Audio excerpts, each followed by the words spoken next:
a couple of us who just walked in. We're having. Okay, I'd like to call the meeting to order of the commission. Not the first time I said And I thank you for people who are coming to the meeting to talk to the meeting. We're going to rearrange the agenda a little bit before we take roll. I just want to tell people we're going to go to closed session first. Then, after closed session, because I think there are a number of people who would like to speak to us on issues not on the agenda, and rather than make them wait through the entire meeting, I'm going to open a public comment on issues not on the agenda, and then we'll go to the regular agenda. Okay, so I would invite. Oh, there you are. She got behind me. Christina is going to take roll. Okay, Commissioner Aguirre. Here. Commissioner Anchetta. Absent. Commissioner Baraba. Here. Commissioner Blanco. Here. Commissioner Dye. Here. Commissioner DeGiulio. Here. Commissioner Filkins-Weber. Here. Commissioner Forbes. Here. Commissioner Galambos-Malloy. Here. Commissioner Antai. Here. Commissioner Parvenu. Here. Commissioner Raya. Here. Commissioner Ward. Here. Commissioner Yao. Here. Commissioner Anchetta. We have a quorum. Great. You'll be here a little bit. Okay, yeah. Okay, as I said, the next thing we're going to do is we're going to have our closed session because we've been asked by people who have issues on the agenda to do it first because there are time constraints. That's the reason for it. So we're going to take a 3-minute recess while we clear the room, and then we'll come back into session for closed session.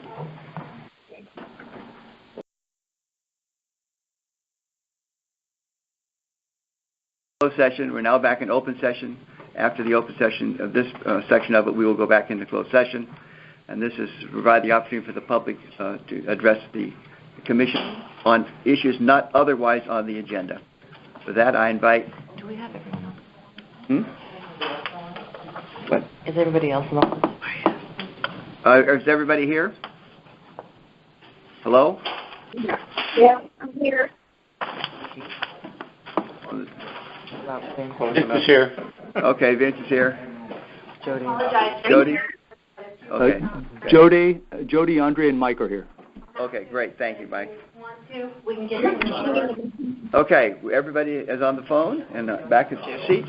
So I would invite. Just point of order. What's the time limit? It depends on how many people want to speak. Can I see hands of how many people would like to speak? First speaker. The speaker here. Oh, I would say Four speakers. 3 minutes apiece. We do have the written comments that have already been submitted. Right. So can you keep the time? You have a stopwatch or something? I do not have a stopwatch, but I can make one work. Okay. The first speaker.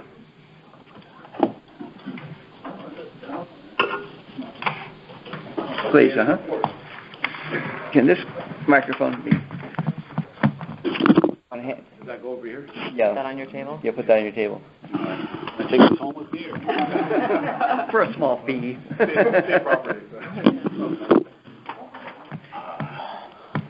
Sure. Hi, everybody. My name is Greg Walsh, and I'm a real estate broker in Placer County. And we have some issues in the state of California, but I'm glad you guys are here trying to work these things out so we can get better representation is kind of what the deal is as far as I can see with what you guys are doing. And I appreciate that. Currently, my situation is, like I say, I'm a real estate broker. I see people leaving the state of California for work. In the last 7 years, we've lost over 10,000 businesses in the state of California. This is huge. Currently, we're a year ago, we were going in debt at a rate of about $800,000 an hour, according to the U.S. debt clock. If you go to California, you'll see that. Currently, we're going in debt at $1.8 million an hour. It's over doubled in the last 12 months. This is not sustainable. Everybody I know in the last 5 years has got a job in the state of California has got a state job. Like Ronald Reagan says, government's not the solution for the problem. Government is the problem. We are overgoverned, overregulated, and restricted in the state of California to where we can't keep businesses. And you look at that debt, the reason the debt's climbing so much is government doesn't make us money, government costs us money. So that's where our debt's coming from. You look at your CalPERS account, it's about $1 trillion in unfunded liability. The taxpayers are paying government employees retirement now. That's coming out of the general fund. I mean, everything's got a cattywampus. And the reason, I like our founding fathers. I read the state constitution. I'm in the middle of the state constitution right now. It is unrecognizable as a rule of law. I don't know if anybody in this room has read the state constitution, but it's terrible. It's absolutely terrible. But the federal constitution, I read that quite a while ago, and I've been studying it ever since, and I keep learning things from the good scholars behind me. I'm not an attorney. I don't have that kind of a brain. But in the state constitution back in 227 years ago, John Adams in Constitutional Hall came up with Article 4, Section 3 in our Constitution. And that states that if a state becomes basically too populous to be governed by one government, the state needs to split. We surpassed that in, 1849 when the state was created by the Hidalgo-Guadalupe Treaty. They knew at that time that the state needed to be split into 3 states. You guys were way past due on creating a form of government or 3 forms of government that can better handle our demographic and geographic areas. You got representatives in L.A. voting on things for the Northern California, and they know nothing about our way of life. That can't happen. So, thank you very much. Thank you. Would you take another 10 seconds? What would you like us to do? Do your best to get us representation in the state of California. I don't know. I'm not an attorney. We got attorneys coming up behind me that can help you with that, but we need help. We need you guys to help us. Thank you. Yeah, thank you.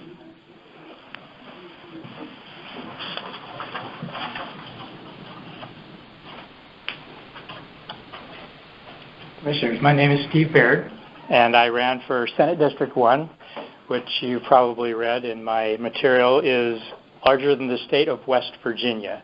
Now, you've all done what you're contracted to do as far as your jobs, as far as making all districts equal. But what we have to really ask is if representation for 1 million people in a Senate district truly is meaningful representation. Now, there are interesting parts in what is the construct of your committee where you have the ability to, or you're supposed to, adhere to the U.S. Constitution and Article 21, which is basically the framework for the Redistricting Commission. In that, it says that you're supposed to manage communities of interest.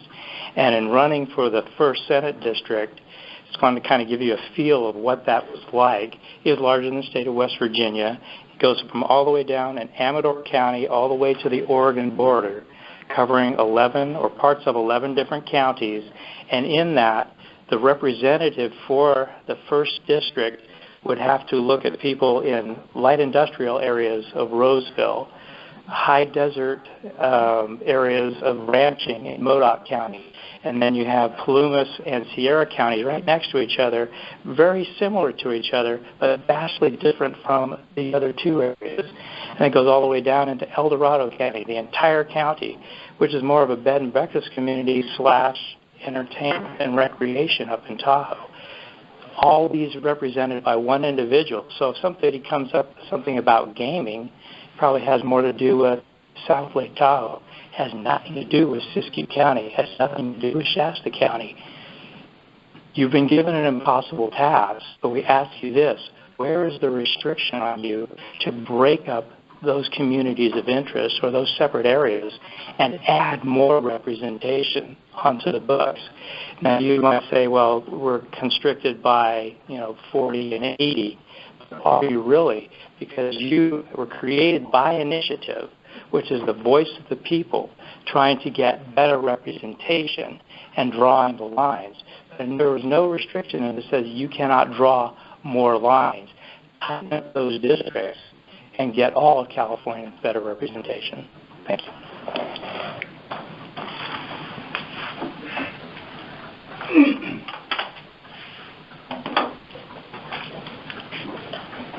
Yeah, Michael Warnken, citizen California since I was born.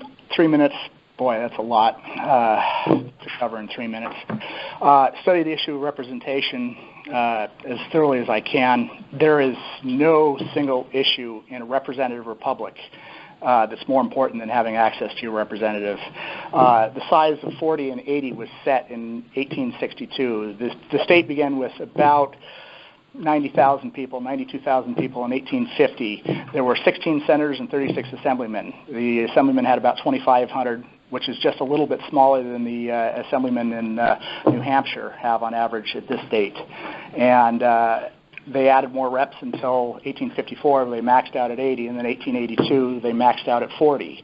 And in 1879, at the end of the convention, they talked about increasing more, have more reps. We had 1,200,000 people approximately, and they said, but look at New York, they have 160 and 5 million people. So, and they were worried that more reps would add more jobs. It would create jobism, as they called it, but they said at some point in time we needed to increase it.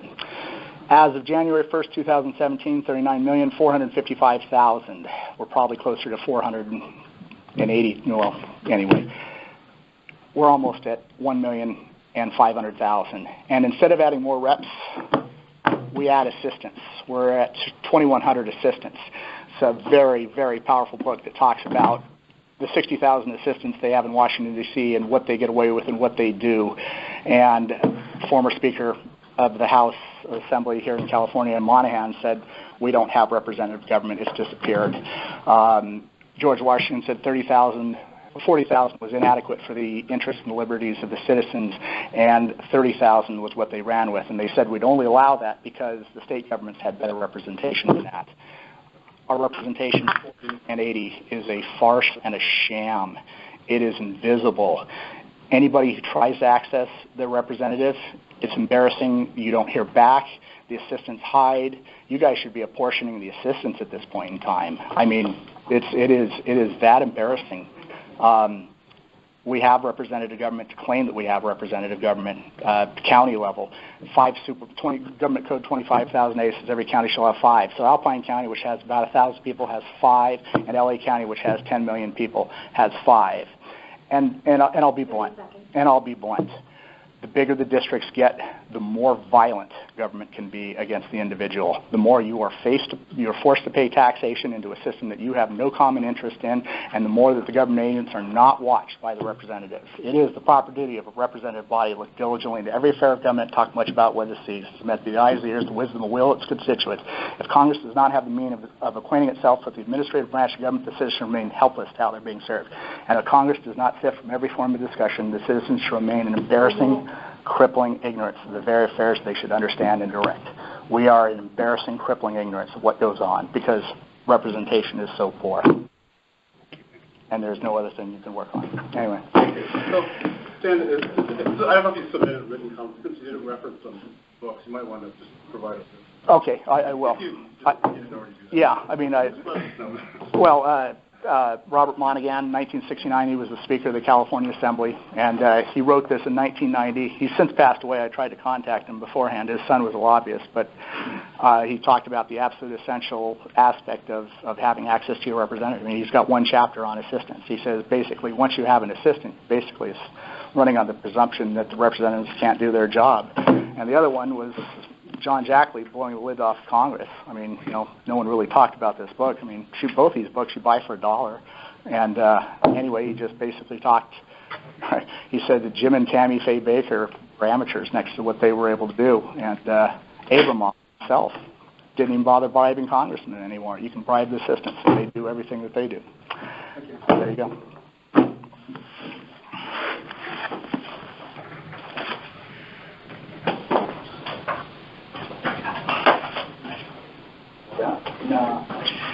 Do I need to give you a written? Yes. I've already submitted it. Oh, I've already got this? Yes. It's okay then. Okay. Do you want? You can keep it. I can do that. Hello. My name's Scott Staffney. The reason I'm here is I'm an attorney for a group called Citizens for Fair Representation. We're involved in a lawsuit, and I got the impression from the Attorney General that he thought we maybe should be suing you guys. So I started looking into you guys, and I found that. That's good news, right? Yeah. Well, I don't think we should be suing you. I think you folks draw the districts. I'm not saying you're doing any gerrymandering. I'm saying that we have a problem with apportionment. And then when I looked at what you were supposed to do and the mandate of Proposition 11 related to state legislators, it appears that you were supposed to, and they don't say anything about the 40-80 limitation. It looks like you guys were sold as you would come up with fair districts, taking community of interests into account, and it gave criteria by which you should do that, and that's in Article 21, Section 2D. And if you look at that, it doesn't say anything about the 40-80. It gives kind of criteria of what you're supposed to do.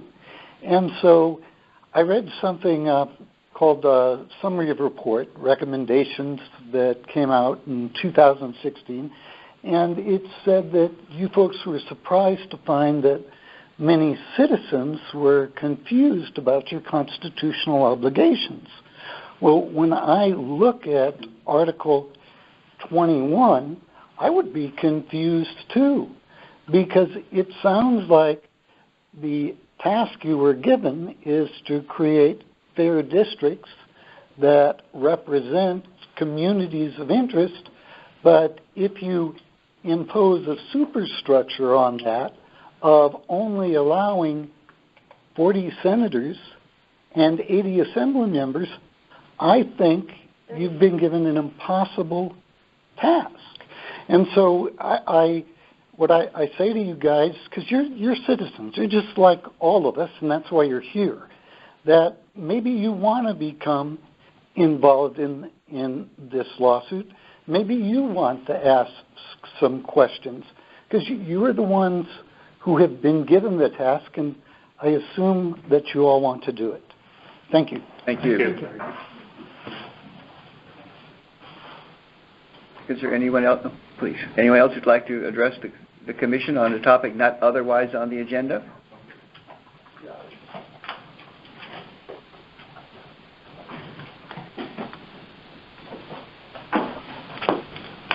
My name is John Wolfgram, and I'm kind of a retired citizen up in the mountains. Representation has to be more than a voice among the infinite numbers that are around us. It has to be a voice that comes from principle in order that it can be understood by people like you. The principle that all of you agree in is representative government. Equal representative, well, that depends upon the voice. Most of the voices today are voices of big dollars. The citizens with lobbyists aren't citizens, and corporations aren't persons, but they have the biggest voice. They do not speak for the people, nor, when they speak, do they speak from principle from which you can logically deduce the necessaries. I just heard discussion about Article 21, I think, of the California Constitution and the problem that it puts you in. But I think the real problem is to create districts that people can get their representatives to. So just as, for instance, you have 80 assembly districts and 40 Senate districts,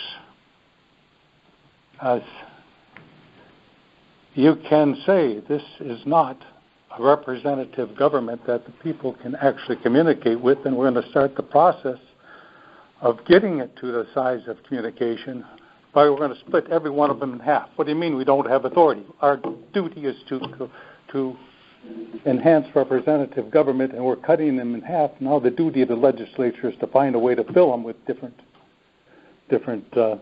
senators. So there's no reason, and there's no reason that we are limited to the number of legislative officers that we have, because each of them have huge staffs, but the staffs are bureaucracies that only follow one leader of each district, who claims to be, and in some senses, representative of the many voices of that district. But if we cut it in two, on the one hand, the chief of staff of the presiding senator could be the next senator of the next district, or run for office of the next senator. We cut the staffs down and get more actual representatives so that a person can walk into a senator's office or an assemblyman's office and say, you know, remember that conversation we were having last week? Well, that came up again at the local barber shop. And, you know, as a matter of fact, I think there's some real ideas there. Just before I stop, I want to tell you about an idea that I find missing in our Congress, because we don't have enough congressmen. We have had a international trade problem that is 50 years old. We haven't had a trade surplus in 42 years in manufactured goods. That is one problem that has not been addressed by our Congress, and yet it affects every constitutional officer in the state and in the United States. It affects... In 3 minutes now. Sorry, time is up. Okay. So these are major issues that our present Senate and Assembly staff do not have the time to address. And some of them are big. Thank you. Thank you.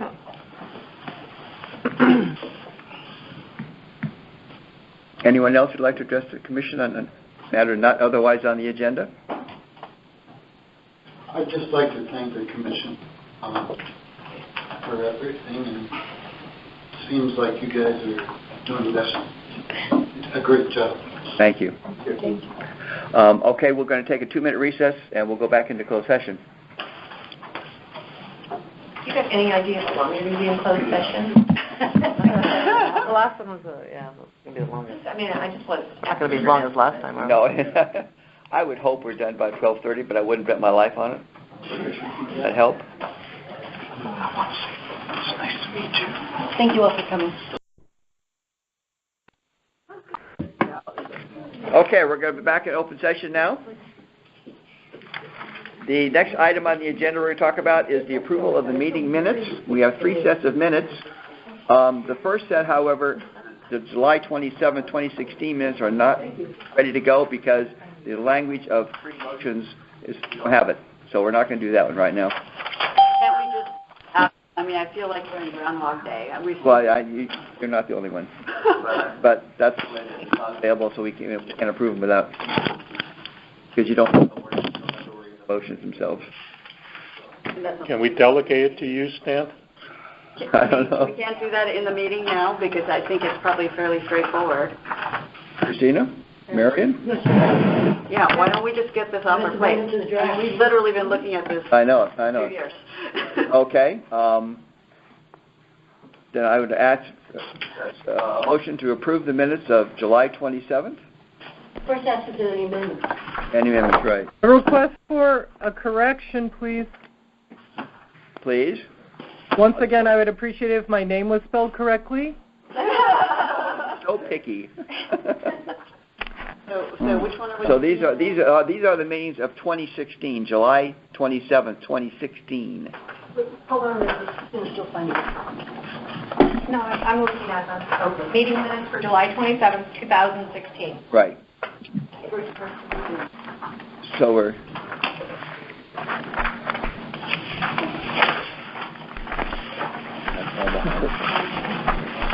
Christy is looking them up. Okay, first correction. Okay, other corrections? Any other additions?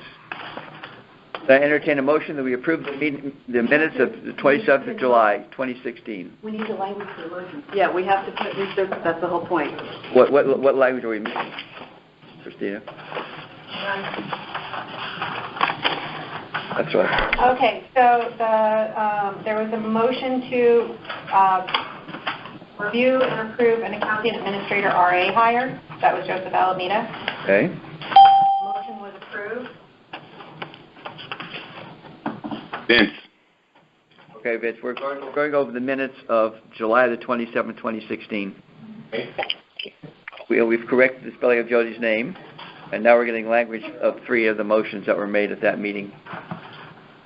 I motion the motion to read approved accounting administrator RA hire as proposed. That's right. That was we're now waiting for the other 2.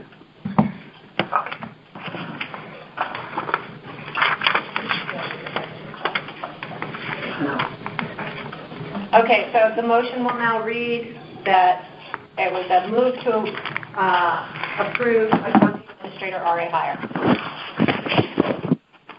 Next motion, so 3. Yes. The next motion was nominate Stan Forbes for chair and Jean Reyes for vice chair to serve until, and then it's ... And I believe that was 1 year. 1 year. It was. Mm-hmm. So I'm going to put in for 1 year. Mm-hmm. Okay. Motion now reads, nominate Stan Forbes for chair and Jean Raya for vice chair to serve for 1 year. Okay, and the third motion? The motion was to accept the CRC summary report as submitted with the minor corrections as discussed, and it was approved. Okay, so then in a motion to approve the minutes of July 27th. One more thing. There were a couple of other very confusing because it incorporates previous minutes. Other mistakes that I think were made, but I don't know where it was reflected because it's still showing the mistakes. So this was the corrections to the speakers for 6/13/2015. So it's on page 3, the top of page 3. So they held. Hang on just 1 second.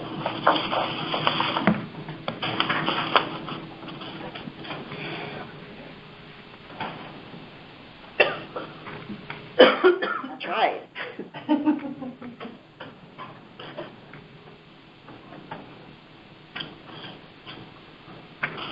Okay, UC Berkeley, Berkeley. L-E-Y, correct. And then underneath it, I believe that should read, Maria's motion was to accept the 6/30/2015. Corrected. Thank you. Right. Yeah. Any other corrections? Do we need to specify what those minor corrections were for the CRC summary report? Is it fine, the motion as okay. Any other additions or changes to the minutes? One more run at it. I entertain a motion to approve the minutes of July the 27th, 2016, as corrected and amended. So moved. It's been moved by Gil. Is there a second? Second. Second by Gabino. All those in favor? No. This is a voice vote. You have to give me time. I'm sorry. So the motion is to approve the minutes, the May 5th.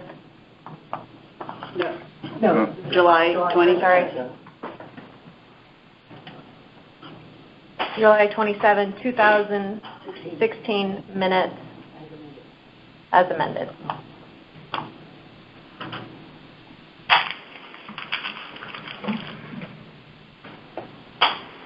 Okay. Would you like me to read that one more time, or are we good? Good. Okay. Commissioner Aguirre. Yes.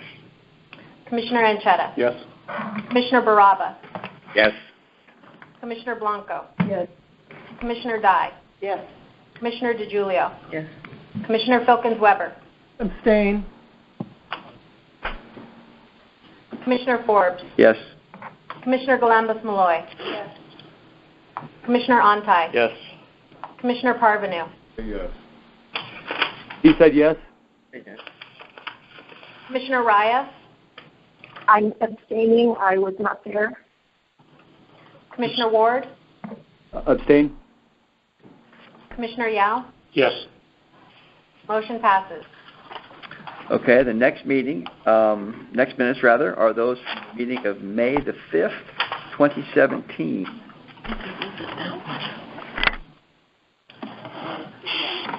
Are there any corrections or additions to those minutes? Which one, Stan? May or May July? the 5th, 2017. I'm sorry, what month? Oh, May. 5/5/2017. Was that in the Cedar Room? I'm at, Yes. yes, it was in the spirit. If the Cedar Room is right, then the heading needs change.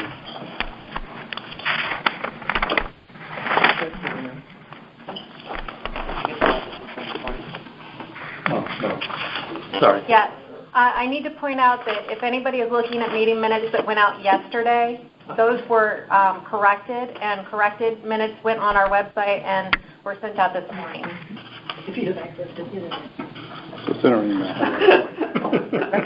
I was on the airplane. They went out. Okay, any other corrections on those particular minutes? Hearing none, I'd entertain a motion that those minutes be approved. So moved. Gil makes the motion. Second. Second by Cynthia. Roll call vote.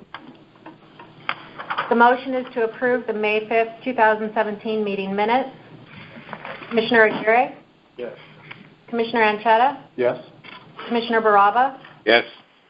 Commissioner Blanco? Abstain? Commissioner Dye? Yes. Commissioner DeGiulio? Abstain. Commissioner Filkins-Weber? Commissioner Filkins-Weber? Yes, sorry. Commissioner Forbes? Yes? Commissioner Galambos-Malloy? Abstain. I was not right. That's my abstain. Commissioner Ontai? Yes. Commissioner Parvenu? Yes. I heard a yes. Yes. You said yes? Yes. Commissioner Raya? Commissioner Raya? Yes. Thank Yes, you. yes. You only got one vote. Commissioner Ward? Yes. Commissioner Yao? Yes. Motion passes. Okay, then, entertain a motion to approve the meeting notes of July the 17th, 2017. Are there any additions or corrections to those minutes? Yes, I would like my name to be spelled correctly, please. Can you tell I cut and paste? Okay. Are there other corrections or additions to those minutes? They have the same date. I don't know which one's which. I believe on page 2, comment under Jody, about 15% or so into the page. We are a public entity. We need to send back to Ash Center that we cannot accept anything that can be disclosed instead of can accept anything that can't be disclosed. I assume that's what you meant. What page are you on? The 2nd page. I think I know what you're talking about. I think that's already been corrected. No, that was revised also? Okay, sorry. You don't have a second motion to accept the interim and budget officer descriptions. Motion was made by Commissioner Baraba. Anybody remember seconding it? I wouldn't worry about I didn't hear that. You made a motion and we can't figure, last meeting, and we can't figure out who seconded it. Marion's comment is not to worry about it. I'm with Marion. Okay, if there are no other corrections or additions to the minute, I'd entertain a motion that we approve those minutes. Approved. Vince. Vince makes the motion. Do I have a second? Second. Second by Peter. All those in favor? The motion is to approve the July 17th, 2017 meeting minutes with corrections as noted. Commissioner Aguirre? Abstain. Commissioner Anchetta? Yes. Commissioner Baraba? Yes. Commissioner Blanco? Abstain. Commissioner Dye? I'm going to abstain. I missed most of the second meeting. Commissioner DeGiulio? Yes. Commissioner Filkins-Weber? Yes. Commissioner Ford? Yes. Commissioner Columbus-Malloy? Abstain. Was absent. Commissioner Antai? Yes. Commissioner Parvenu? Yes. Commissioner Raya? Yes. Commissioner Ward? Yes. Commissioner Yao? Yes. Motion passes. Okay. Next item on the agenda will be the chair's report. It's been a rather lively since the last meeting. We all flew to, what was that since the last meeting? We all flew to D.C. to get the award. I think that was a real high point for all of us who were there. Since then, Gene and I had a phone conference with the Ash Center because we were looking when do we get the applications. Plenty of have those. We will discuss those. Get the Ash Center report. Then Gene and I met with Common Cause and national head of Common Cause. No, that's not the national redistricting head of Common Cause. The national head of League of Women Voters. A representative, I think, chief of staff, I think, of Arnold Schwarzenegger's group to discuss of how they might be able to assist us and we might be able to assist them in promoting the cause of redistricting in other states. Again, that was a very productive meeting, and some of those ideas will be when we talk about the Ask Center grant. We'll talk about those. There's been the usual amount of bookkeeping. Is probably Christine and I probably meet twice a week these days for sign stuff and such. And I also had a brief meeting with my Congress member, who's Mr. Garamendi. He had over the last 6 months or year, he's at every one of his town meetings. He'd had nice things to say about the commission. But he didn't realize I was one of his constituents. So I went and introduced myself and showed him the award, and just so know that people who are things you're praising are in fact close at hand. And let's see, and that's sort of the report. A lot of the stuff we'll deal with. Talk about the Ask Center grant. That's the chair's update.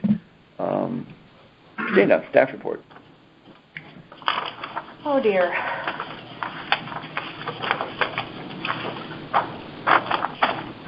So I'm afraid I don't have a whole lot to add for the staff report at this time. We are dramatically understaffed. We can't bring on interns because we don't have office space for them. Please, it's super close. I will be working on a budget change proposal and augmentation request because the DeWitt litigation is ongoing. And I have identified, with assistance, a possible budget RA replacement for Joseph Alameda, accounting RA, who may be able to help us get the fiscal under control. In the meantime, I'm putting in the time to keep us on track and make sure our invoices are getting paid and the lights stay on. I believe that's all I have at this point. Okay. Question? Yes, questions. Absolutely, please. So is this a state rule that we have no office space, therefore we can't bring on interns, or? It's not a state rule. It's a matter of practicality. When I talk to educational offices and I say, so I'd like to talk to you about interns. They say, well, where will our interns be working? And that pretty much is a conversation stopper right there. So it's not that it's impossible to have interns without office space. It just complicates it, makes it more difficult. But our larger problem is that there are simply only so many hours in a day, and even adding interns requires time and coordination. First, a new resources. Yeah. My biggest concern this year is to manage the website transition and to get us onto the standardized.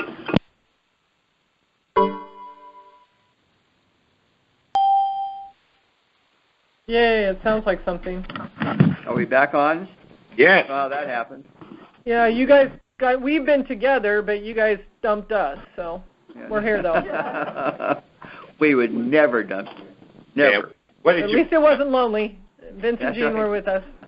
Yes, Vince? What did you vote on while we were gone? That's for us to know and you to find out. Okay, back to the agenda.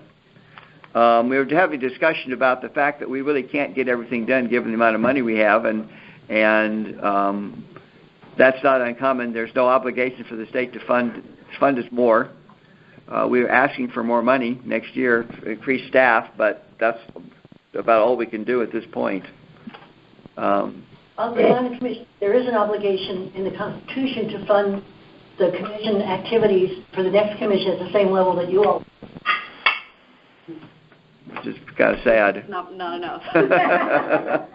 So that's I don't know how much of that you missed, but that was the essence of our conversation. Okay, then the next item is to have the discussion on the Innovations in American Government Award. As I said, Jean and I met with the League of Voters national head and the redistricting gentleman, Dan, from Common Cause, and I think it was Arnie's chief of staff, to talk about ways that we could assist them or they could assist us in spending the grant. Some of the ideas that came, yes. Christina and I are not billing the commission. That's right. Christina and Marion are not billing. Let me back up a minute. We've made it very clear as a commission to staff that they are not to bill their activities on support of the Ash Center grant to the state. The Ash Center grant allows for administrative costs up to a certain percentage to be incurred by the grant, and that's where their time will be taken care of, not state money. So I want to make that quite clear, and we will be tracking the time quite carefully to ensure that there is no bleeding from one into the other. A number of good ideas came up, and I just want to mention some of them. And then it's sort of an open discussion as the commission wants us to proceed. And before we get into that kind of detail, can we just talk a little bit about the process of discussing and working the Ash grant? Well, okay. I had proposed that, because I don't know how many people are going to have the time to engage with the Ash Center grant. No, even before that. When I'm reading through these documents, I sense that they really don't want us to mix the work in with the previous work that we have done with the state. In other words, they kind of like to see a partition between the two. And I suspect there are many people in the state also feel the same way, saying this really has nothing to do with, quote unquote, the work that we assign you to do or we ask you to do. So before we jump into talking about what are we going to do, can we just spend a few minutes and discuss as to whether we should make that a practice?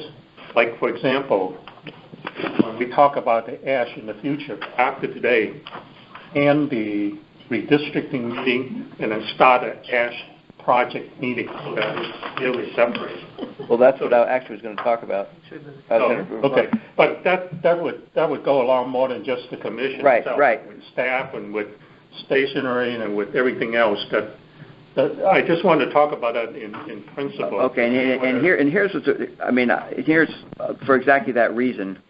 I sent out an email recently that, I mean, again, it goes back. Not all of us are going to have the time or the interest to participate in doing the Ash Center stuff, and so I thought it might be useful for the commission to create a 6-person subcommittee that would allow those people who want to participate to have a forum, and that subcommittee would be the steering group for the activities of Ash Center activities for the grant. And that was the structure I was going to set up. So it's a completely separate body. They have to notice their meetings because there are commissioner meetings, but they do have to. And I think that would be the mechanism I would use. And so that body would be the group that would handle the administration of it and the execution of it and the selection of the projects. And that body would not make use of any public funds? Not at all. Everything was, in fact, issues we'd have to come up with is, do we have a per diem? Do we have one here? Do we have it? Does that one even have one at all? You know, how do we set up our accounting? You know, we've talked to both Common Cause and Legal Room Voters, whether all the accounting is done outside of the commission. Things like that. So those that did not express interest in participating in activities for the Ash Grant, are they required to participate in the subcommittee? No. If you don't want to participate in the events, I would say don't be on the subcommittee. I mean, there should be a close overlap between. If you want to participate, be on the subcommittee and be prepared to do what needs to be done. Do they have voting rights in terms of what the subcommittee decides? The subcommittee, I think, is a collegial body. I would rather hope they don't have to go to votes. They could go to votes, but that's for the subcommittee to deal with. As I envision it, doesn't have to be that way. Maybe what Peter's asking is how much involvement would those who are not on the subcommittee be? How much will they be able to know what's going on? How much are you reporting out to everybody else? Yeah, I think we report out, but I don't know that we can report in. That's what I mean. But I'm. That's open to what the group wants to do. Well, I hope that there would be some, not just 6 people making decisions for the commission. There's some, obviously I think the committee would have to report back to the commission. Here's what we're doing. Yeah. Because this is your award. But they'd also have to have some feedback from the other commissioners to some extent, right? Well, again, I get nervous about Bagley-Keene issues. If you get 6 in the subcommittee, and then you start feeding other people sort of wandering in. I mean, with ideas and you talk back to them. But that goes back to the point. Are we acting as a commission at that point? We're separating the Ash Center from the commission. That's my question as well, because if we're going to separate it, then are we really bound by Bagley-Keene in connection with anything that we discuss or pursue within, the bounds of what we're able to do when we're working on Ash Center stuff? I think the answer is you probably are, because the subcommittee would be created by the commission, and any subcommittee created by the commission is bound by the Bagley-Keene. Well, I know, but why would we even create a subcommittee? Because it seems to me that we could probably meet and talk outside of commission work, and you don't even really have to create a subcommittee if we're not bound by Bagley-Keene to discuss stuff related to Ash Center Award. You see what I'm saying? I mean, we could just, I could call Cynthia tomorrow and say, hey, Cynthia, let's create a conference call in, next week or 2 days from now, and let's get everybody on and we'll talk about Ash Center. I mean, if we're really going to separate it out, we're not bound by Bagley-Keene, then you don't really have to have a subcommittee. I think we're separating it out from the activities. I think because this is a commission award, I don't think you can separate it from the commission entirely. But what you want to separate is that there's no public funds going to support the commission activities insofar as it relates to the Ash Center. But the only reason for the subcommittee was so people could participate or not participate as they saw fit. And I don't want to have a situation where we have to have a commission meeting but 6 people aren't there because they're not engaged in what. What if there's more than 6 people that want to participate? Well, we can make the subcommittee bigger. Okay. I mean, I have no objection. I just picked a number. Well, case in point is today we travel on state's money to this meeting. Right. And we talked about Ash grant, okay? Exactly. That's what I was thinking. Do we have to petition out the money so that the state doesn't pay for the proportional time that we talk about the Ash grant? I'd ask Marion, but I mean, my sense is that we're here for a commission meeting. We have lots of other stuff on the agenda. And I think it's whether or not you claim your per diem is whether or not you spent the required hours on non-ASH related. Right, which believe me, we have. So. I'm sorry, I missed Marion's comment. I think. Wait, hold on. Marion's I think the only issue would be the per diem, and that you would not claim your hours towards the per diem any time that you spent on ASH. It would only be times you spent on other commission activities. But you're necessary for you to spend the travel expenses to come to the commission meeting. That would not change whether or not you discussed ASH. Right. The argument against that would be depending on the amount of money that we may get from the state for this coming year. The ASH funding may be larger than that, okay? So applying the rule saying that, okay, the ASH effort is a subset of the commission effort when it comes to the budgeting process would not be valid. I think what you would do is when the ASH guidelines are developed, you would decide whether or not you're going to reimburse for time spent on ASH projects out of the ASH money. Right. It's not going to be out of state money. Yeah. And the answer may be no. That is a pure volunteer thing. Yeah. I mean, 50K is not. If you start billing everybody, I mean, this is a discussion for later, but if you start billing for the commissioner's time for participation and just planning, it's or travel, it's going 50,000 gone in a blink of an eye. Right, exactly. This is Jean. Yes. One of the things in trying to think about how to move forward on this without it becoming really cumbersome in creating our own little bureaucracy.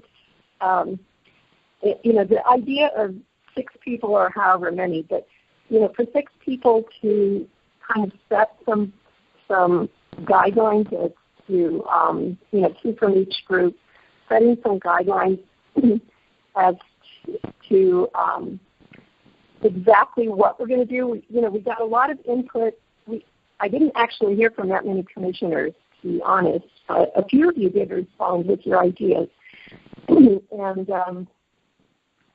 then the input from Common Cause and League of Women Voters. I think we could end up making this more complicated than it needs to be.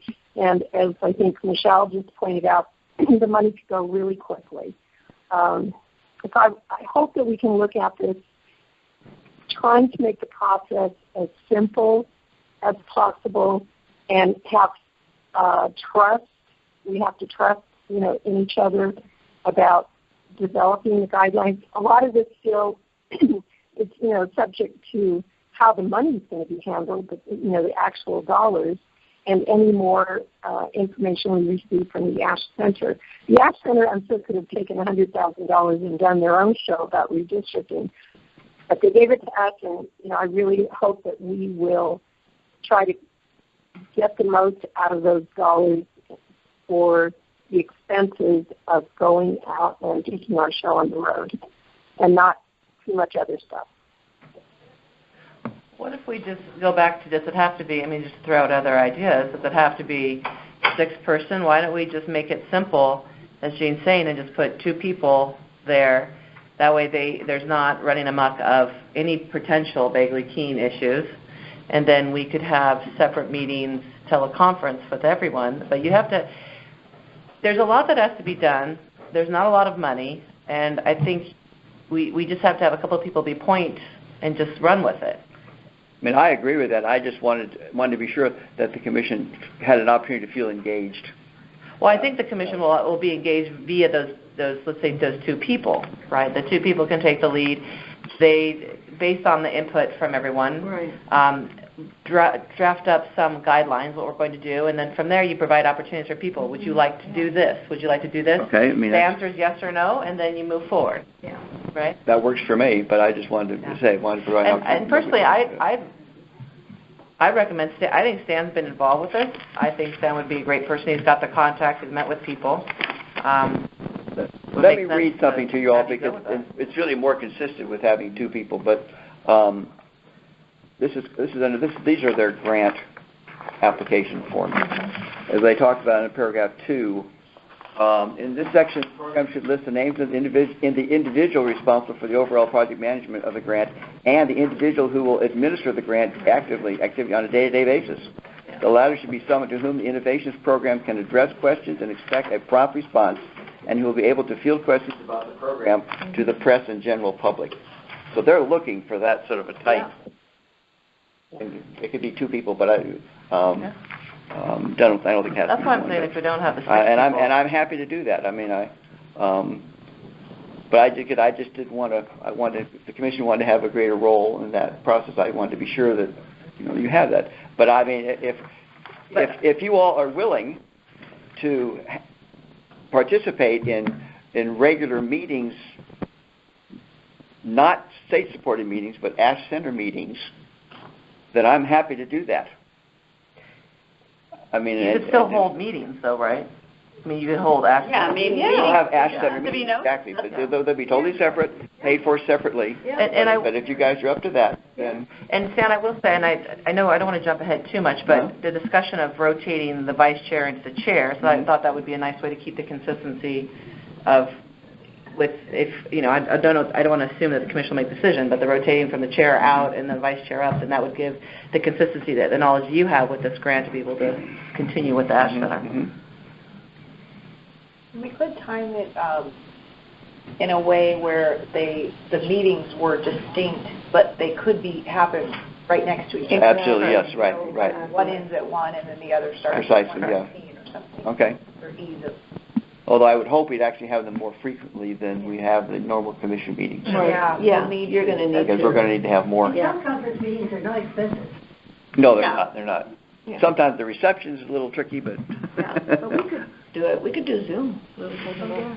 Zoom is free and it works well. Okay, so then. So in terms of as a partner with you, those two, Stan, I think we should have at least 2 people. I agree. I mean, I will tell you. I mean, Jean and I have worked well on this. Yeah, but the idea is that Jean, if we go into the rotating thing, I put Jean up into that she rotates from a vice chair into a chair. Mm-hmm. That's the idea. So, I mean, I think Cynthia's got a really strong public relations background and media dealing with. I mean, media is a big part of this, right? I mean, that could be. Yeah. That's one of the things I think should be. That's a different political party as well too. Same thing, a different different representation. We still got the gender differences and ethnic diversity. So that's great. I don't know. Are you interested? You want to do that? Cynthia? Oh yeah, I would. Cynthia? Yeah. I'm sorry, Cynthia. No, Cynthia. Anyone else interested? I think Cynthia. It's unanimous for Cynthia.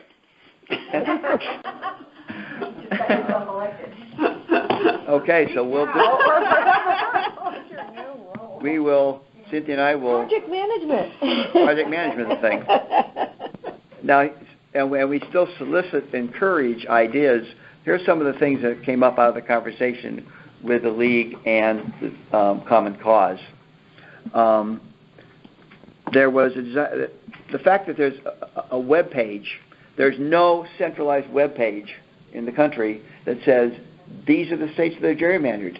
And we used to do the math of the same thing with the Wisconsin case to sort of see, not every state has a problem. So which state has a problem, and sort of list those. And we also have to pay attention to doing it for the state houses as well as the congressional. We sort of focus on the congressional, but the state houses are probably as important as the congressional ones. Participating in conferences. I mean, they talked about having conferences in Michigan, in Pennsylvania, perhaps in Maryland, North Carolina. They're different. It depends on what the local entity needs and wants. Because some of the priorities that would be set would be states that are having elections. That would be, perhaps have the most impact. Then states that could have elections. Then again, these are just my order. States where if the Wisconsin case is decided in a way that gerrymandering can be addressed, to go into those states. Then there's the issue of states where it's like, I guess, some states like Virginia, some of the politicians are saying it's inherently political, and to go and say that's not so. Also in Pennsylvania, we've been accused. We heard this. We're all on the take. We all got bribed by the Democratic Party. So that's just where's my check? I was going to but the amount was $6,000, and our reaction was, Can't even pay our staff for it. Also then develop some materials, and I got this from Arnie's piece in talking to Kathleen Townsend about the need to make it personal. I mean, a lot of the stuff on redistricting is philosophical. That's not what the public cares about. We have to say, do you care about your vote? I mean, make sure to make it personal. Then I thought developing online statements, presentations on various components. It really has struck me, and I've talked about this both when I made the presentation at Harvard and afterwards, is that it's not only that we drew good lines, good process, but the very fact that we want to talk about transparency, public participation, because those sorts of things apply no matter what the issue is. It's not just redistricting, and so we could raise the bar, if you will, for public expectations of what the legislature should be doing to be transparent and to encourage public participation. The transparency is really fascinating. If the legislature did the level of transparency that we did, it might be a very interesting conversation at the legislative level. And could you identify each of these things separately by giving an A, B, C, D? Because I'll write it up. I'm having trouble following. Okay, no, I will write it up, but I wanted to sort of feed it out there. Okay. You'll have other ideas, rather than have one. I want to have one document that comes up, but I will have this typed up. And then other things that sort of frequently asked questions. What about the issue of the fact you guys are unaccountable because you're not elected? What's the answer to that? So various issues like that come up. I've heard, and haven't seen the background, that it's inherently political or it hurts minorities, and it doesn't impose competition. What's the answer that we have to those frequently asked questions, kind of thing? So those are just some of the ideas that I've come up with, and we came out of this meeting that Jean and I had. So those are just some ideas, and I would write them up, but I wasn't going to write them up because I want to have a comprehensive list for other people's ideas. And it's open now just to...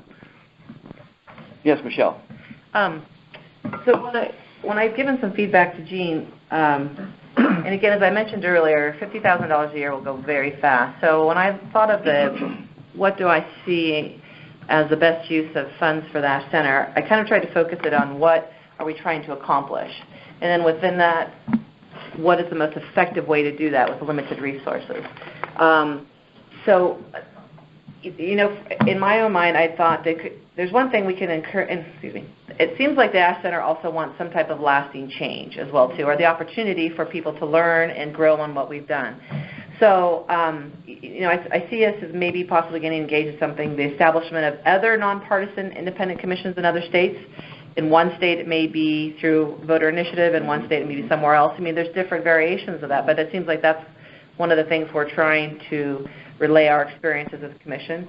And the other one is simply the encouragement of public support for and participation in the commission in other states as well, too. It's not just establishing one, but it's trying to educate the people. But to that extent, I'm cautious of us. I think we should really be very judicial when we choose what we do, because I think a plane trip here, a speaking engagement there, we'll use funds where I'd like to. Those could be very valuable if they're done strategically. Yeah. But I think I'm interested in things that are more lasting, documents, materials. for various audiences, at a very basic level, at a government level, at nonprofit. I mean, something that one of the things in this that they're asking us to report on, they want us to be able to post all our material. That's a requirement. They want us to, make presentations in terms of how can this be done. And I think we could talk about it, but if we had opportunities to point them and direct it in resources, that will last a lot longer. But in the end, it's for those who are working on it. But I do know that if we focus what we're trying to do, because there's infinitely amount of things that there's so many opportunities, but we have to very much focus it on a few small areas, and within that, focus it on the biggest bang for your buck in what we do. That's my bigger point, I guess. And how that happens, I'll let the Angelo. So I'm going to come in from a different angle because I'm acting more like a lawyer now, but I have some concerns just about what we shouldn't be doing. And I'm being completely uncreative, so let us be creative about what we could do. You're a checks and balances. And this is maybe directed to Mary, she has any ideas, but obviously organizations that push for operation through the initiative process of our commission are doing it in other states and other localities, right?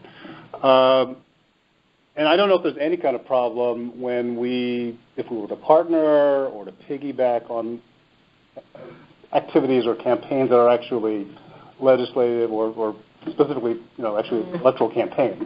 I don't know if that's a problem, but that seems to be where if you're talking about the biggest bang for the buck, it's actually where things are actually moving someplace because they want to maybe install a commission.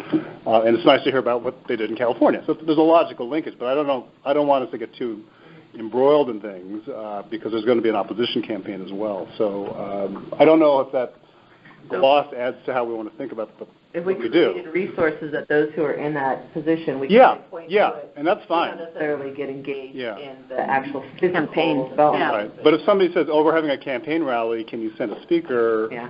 I don't know if that's big. That's a different kind of thing. Right. So I only raise that as just something we might want to think about in terms of priority setting, because again, I think it makes sense for us to actually kind of think about, where are things likely to happen? They're not going to happen probably with our own initiative procedures, right? It doesn't mean you can't put materials. That's why I talked about. Or go out there, but there's an election. Yeah, and I haven't been on top of where folks like Common Cause or others are actually thinking about. We're going to move it here because it's going to go on the ballot in next year or something. But my original question is, what can't we do, or what shouldn't we do? Because it might be problematic. I think the nature of the relationship with the outside groups is what's important. The Commission worked with outside groups in its work here in California. I don't think there'd be any legal reason not to do the same thing on your ASH grants. Again, the real critical dividing line is not using public funds for it. There's nothing wrong with appealing or speaking to voters as long as it's not done with public funds. Okay. And I will say, so we can exercise our First Amendment rights. Yeah. Individual. I guess 18 months ago, I flew back. How the money flows. Like, for example, we haven't made a decision about who will be receiving the money on our behalf, and if it's a 501c3 organization, there's parameters around how those funds can be used. So if there's something live on the ballot somewhere, we have to be careful around. We can certainly provide educational information to voters that will be balanced, but it's not our role to advocate, to lobby them to vote a specific way. I think there are ways that can be done that are very, here are the facts about redistricting, here's where you have to know, but I'm assuming that probably the money would flow through a fiscal sponsor or C3, so that's just something I think maybe for the first meeting of this group, I could share some guidelines that we have from like Alliance for, there's organizations that provide the guidelines so that we make sure that we're within those boundaries. Mm-hmm. Yeah, and it's not prohibitive. You can do, nonprofits can always do some small amount of lobbying. 20% of your budget. If we go with a fiscal that has a large budget, then that will give us some greater leeway there. Anybody on the phone like to make a comment? Yeah, Stan, I was just, if we want to do anything in Michigan, I could be really helpful there, I think. There's also turns out that Arnold Schwarzenegger's son goes to Michigan or Michigan State. Oh. Yeah. Well, there's a couple of people that I've done work with who I think are involved I know are involved in the activity, and there's one or two companies there that might be influential. Super. I just wanted to chime in here. I was going to make this comment during the public information discussion, but I think it fits in here better. Here I keep encountering, because I'm in the urban planning field, keep encountering people that are very, I guess, not clear on the difference between gentrification, which is big time here in LA and other cities now, and redistricting. So when I speak on gentrification and those issues, sometimes they're very confused. So what I'd like to do, and I sent a forward to early about a few weeks ago, is to have a simple, basic PowerPoint presentation. It was mentioned earlier, I think, Cynthia, you mentioned one on different levels, just a basic level for ordinary folks, another level for maybe governmental entities, and another level for more advanced academic folks, to have a PowerPoint presentation so that we can basically present that at various upcoming meetings. I know it's still early in the game, but at some point, having something that's mobile that goes through the various categories, for example, an introduction to redistricting, the Redistricting 101, or just basically talking about compactness and some of the other transparency and some of the other issues we dealt with. And another level, I'm trying to find my notes here. Just basically having something that's portable and ready to be presented at various places. I don't care if it's high schools or colleges or wherever it might be. So I planned on putting something together and having something together for this meeting, but I got busy this past week. But I'd like to at least present that to the table, that we begin thinking about this. I thought public outreach would be a good area to follow up on it, to have a consensus as to what the material entails, about the history in general, about gerrymandering and the California process and the legislative processes and so on, so that we could have something pretty much handy and ready for any occasion that we may encounter. It was interesting because earlier Vince had called me and talked about the possibility of creating a TED Talk. Which I thought had a lot of merit to it, too. Because you could send those out by the thousands in terms of CDs. Yeah. Yep. Yeah. Hello, Stan. Like that. Yes, Following up to Andre, I really appreciate the time that he has put in. Let's not forget, too, that there are materials that may be available to us that have already been created along those lines by Common Cause's process. And so that may be, we need to remember to keep looking out for other resources that will help us maximize the use of our ASH dollars. That's a good point. Yeah. Good point. We can ask their permission formally to present it and give them credit. Absolutely. Yeah. There's some other items on YouTube I've been noticing. Just a matter of Chris as well, not so serious, just humorous to liven it up. Or to have it very serious when we need to be very serious with a serious audience. I'm being ignored. Yeah. Okay, Gil? I was just going to suggest maybe from this point on, the committee sets an agenda that is separate from this. Yes. That will be towards maybe the end, and it's listed as maybe the ASH committee. Yeah. It's a separate agenda, so that those that are viewing our regular CRC agenda don't get confused that these are two separate things. Yeah, good suggestion. So, go back on the comment that, a lot of materials are actually out there already. There's a lot of stuff on gerrymandering. John Oliver's done some stuff. There's a movie about it. I mean, there's a ton of stuff that's out there. And I would hope that we would leverage what's out there already. But having said that, I do think this grant should be used primarily for education and empowerment, let's say. I don't think, even if all of us want to participate, I know all of us don't do that, even if we crisscross the country, we're not going to have much long-term impact, and it will eat away the dollars very quickly. So I don't know if you guys have noticed, but there's been a lot of political engagement lately. And, you know, it's interesting when I talk to people at, you know, marches or rallies, and I was like, yeah, it's really sad that all of this won't matter because of gerrymandering. I mean, it's an opportunity to educate people and to convert that energy into something where people really can make a difference, right? So in terms of talking about bringing it home, I mean, people are spending their Saturdays and Sundays going to marches and rallies because they think it's going to make a difference, and they would be sorely disappointed if they really understood, like, you know, where should they be putting their energy? They need to make sure that actually their voice will count somehow at the end. So, you know, if we want to really, I also think we need to come up with kind of a big idea, because it's going to be, there are too many ideas here. It's going to be very diffuse, and many other organizations are already doing pieces of this.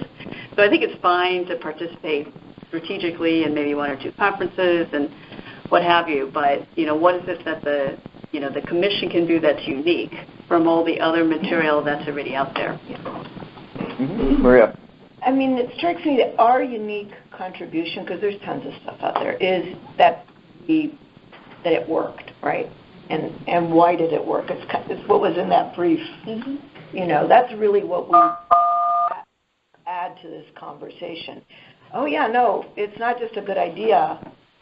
It has happened, and this is a proof point. You know, right? It's a proof point. So, so I think that could be a filter for what things we get engaged with or what we focus on is that topic. Because if it's why is it important to get rid of political gerrymandering, or I mean, there's you know, we could go like somebody said, the 50,000 could go in 5 conferences. Yeah. So I think we have to focus on that contribution. I think that's what made the Ash Center interested in us. It's, you know, not just that we care about gerrymandering, it's that we did it efficiently. Well, I don't know about efficiently. We did it impartially and with a lot of commitment. And the results held up in court. I mean, that's the story. And in public. And with the public, and public opinion. So, yeah, our contribution is not the what, it's the how to. Exactly. Well, I think I just wanted to say that I think that can guide us a little bit. Going back to Maria's point, I think she made, I don't think we should underestimate this point that you're making, is that over and over again what I hear is people don't believe that Republicans and Democrats and independents really got along, that we really can work together. There had to be, tell me about how many conflicts you had, tell me about the problems. Of course we had issues here and there, but I think we're a model of what's missing in a lot of other of our leaders, is the ability to have differences but come together for a common reason. And I think that model, that there are individuals out there who feel like their voice isn't heard, who could be independent, who should be involved. I think the point you touched on is that it's a story of us to some degree and how we did this.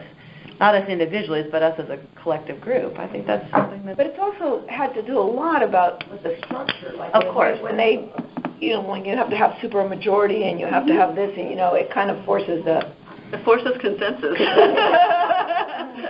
One point is that we've talked about $50,000. We have to spend this. We have 2 years to spend it, but we can spend it all on the front end. Okay. We don't have to take 2 years to spend it. I want to be sure that. If we can spend $100,000 in the next 6 months productively, so be it. Peter. I have a comment. I also have a question for staff. Let me ask the question first. Do we know all the strings that are attached to this grant in terms of what the money can spend for? What the money is? By and large. I read through it, but that's pretty clear. It's pretty. In talking to them, it's pretty open. I failed to even answer the most simplest question. Can we pay salary? Yes. With the money. Yes. Yeah, up to 20%. You say we can't hire permanent staff, but yeah, so we can ask that very question. We can do that. Okay. That the comment I want to make maybe another suggestion is we've been so close to the topic of redistricting for so long that we're sometimes I feel like we're drinking our own batwaters. Okay. The question that really is the question that's really important. All right. We're using indirect parameter to say that we have done the right thing, like so many turnovers in the election and so on. But the single question I think that's most important is, are we meeting people's expectation? Okay, we're getting indirectly through the media. We're getting indirectly through the people that are probably just as deep in it as we are. But are we meeting the 27,000 people that wrote email to us saying that this is what you should do? Are we meeting their expectation? Does change automatically means it's good? The fact that the incumbent got defeated, okay? Is that really good? Other than the fact that we think that indirectly it's a good thing because that allows a young blood to get in and all that sort of stuff.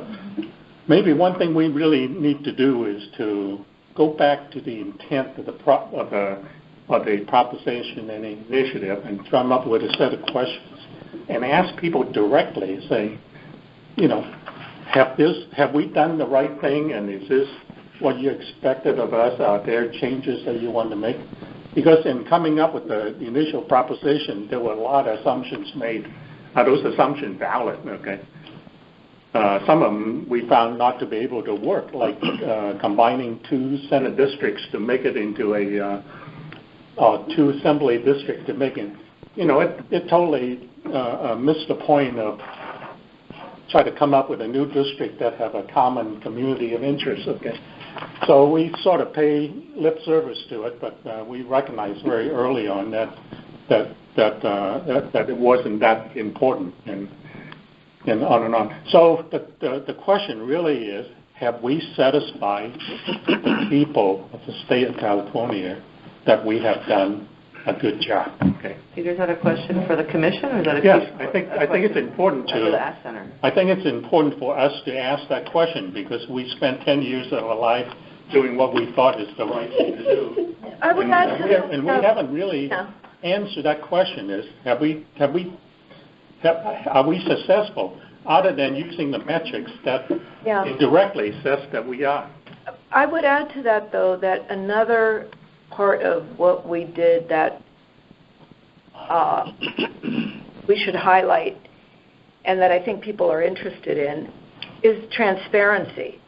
And that in and of itself is a marker, and it's, I think for some people, even if the lines aren't perfect, the fact that the process is transparent is a big deal.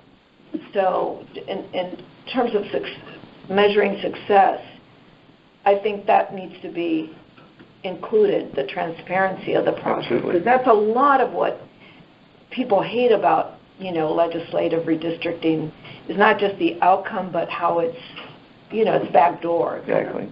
So I just want to add that's an important factor. I certainly feel that because people basically have said that the fact that you asked me how the district should be is historic, because nobody ever asked that question in the 200 years that 300 years the Constitution has been around. Okay?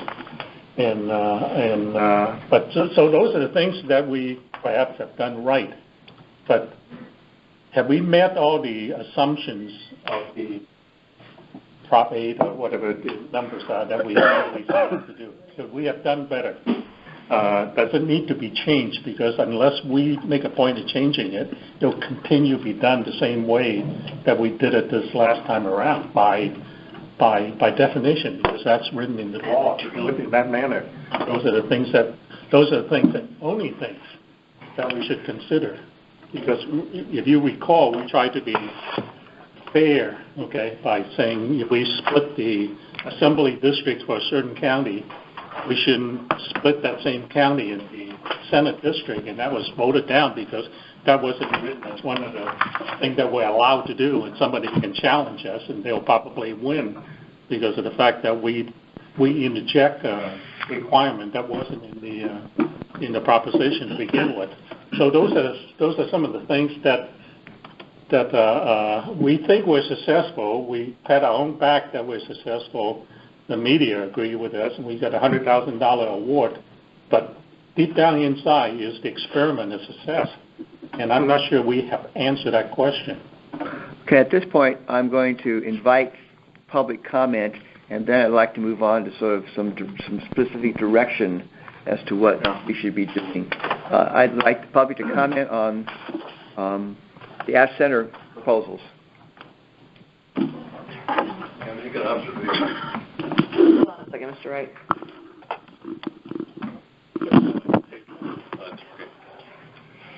Jim Wright. May I make an observation that the commissioners as a group started out as individual representatives of various political parties. Once you had your first meeting, you became citizens of California, not Republicans or Democrats or Independents. And that's a strength of the commission. The second strength is the public access to the commission. Transparency, exceedingly important. And I ask that you continue doing that both as satisfying the Act grant and as your normal commission meetings. I've chosen to travel to this meeting because that's the only way I can participate in the meeting. Okay? It would be very nice if it were still broadcast on the internet, but that's a separate issue. So, thank you. Thank you, Mr. Wright.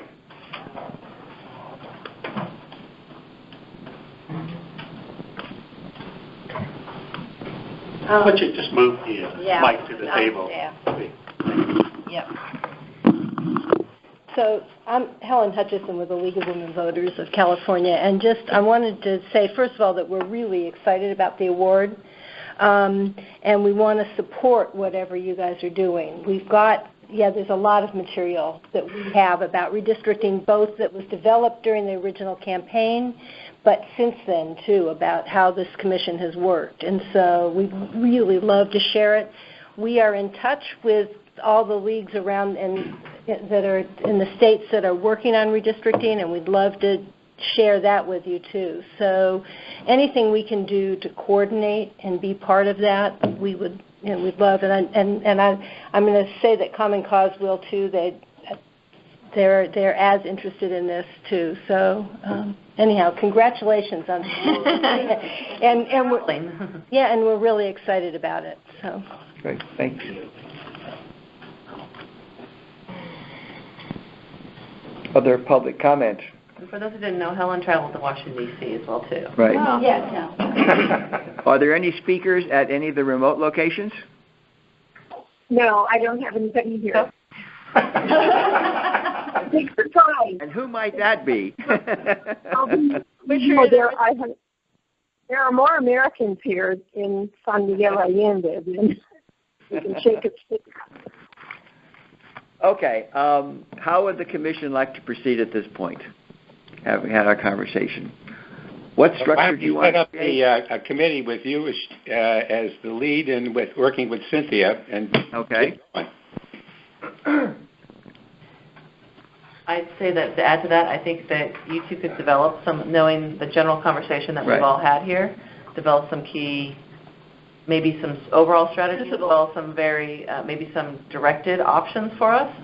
And then I think Stan's right. I think maybe some meetings, teleconferencely, and it's probably more frequently than we need for the full commission, at least early on. We just wait for your direction as to when those would be. Mm-hmm. I'd aim for at least another month or so before the holidays kick in. Yeah. As a timeline, I'd like to have something to the Ash Center before the holidays.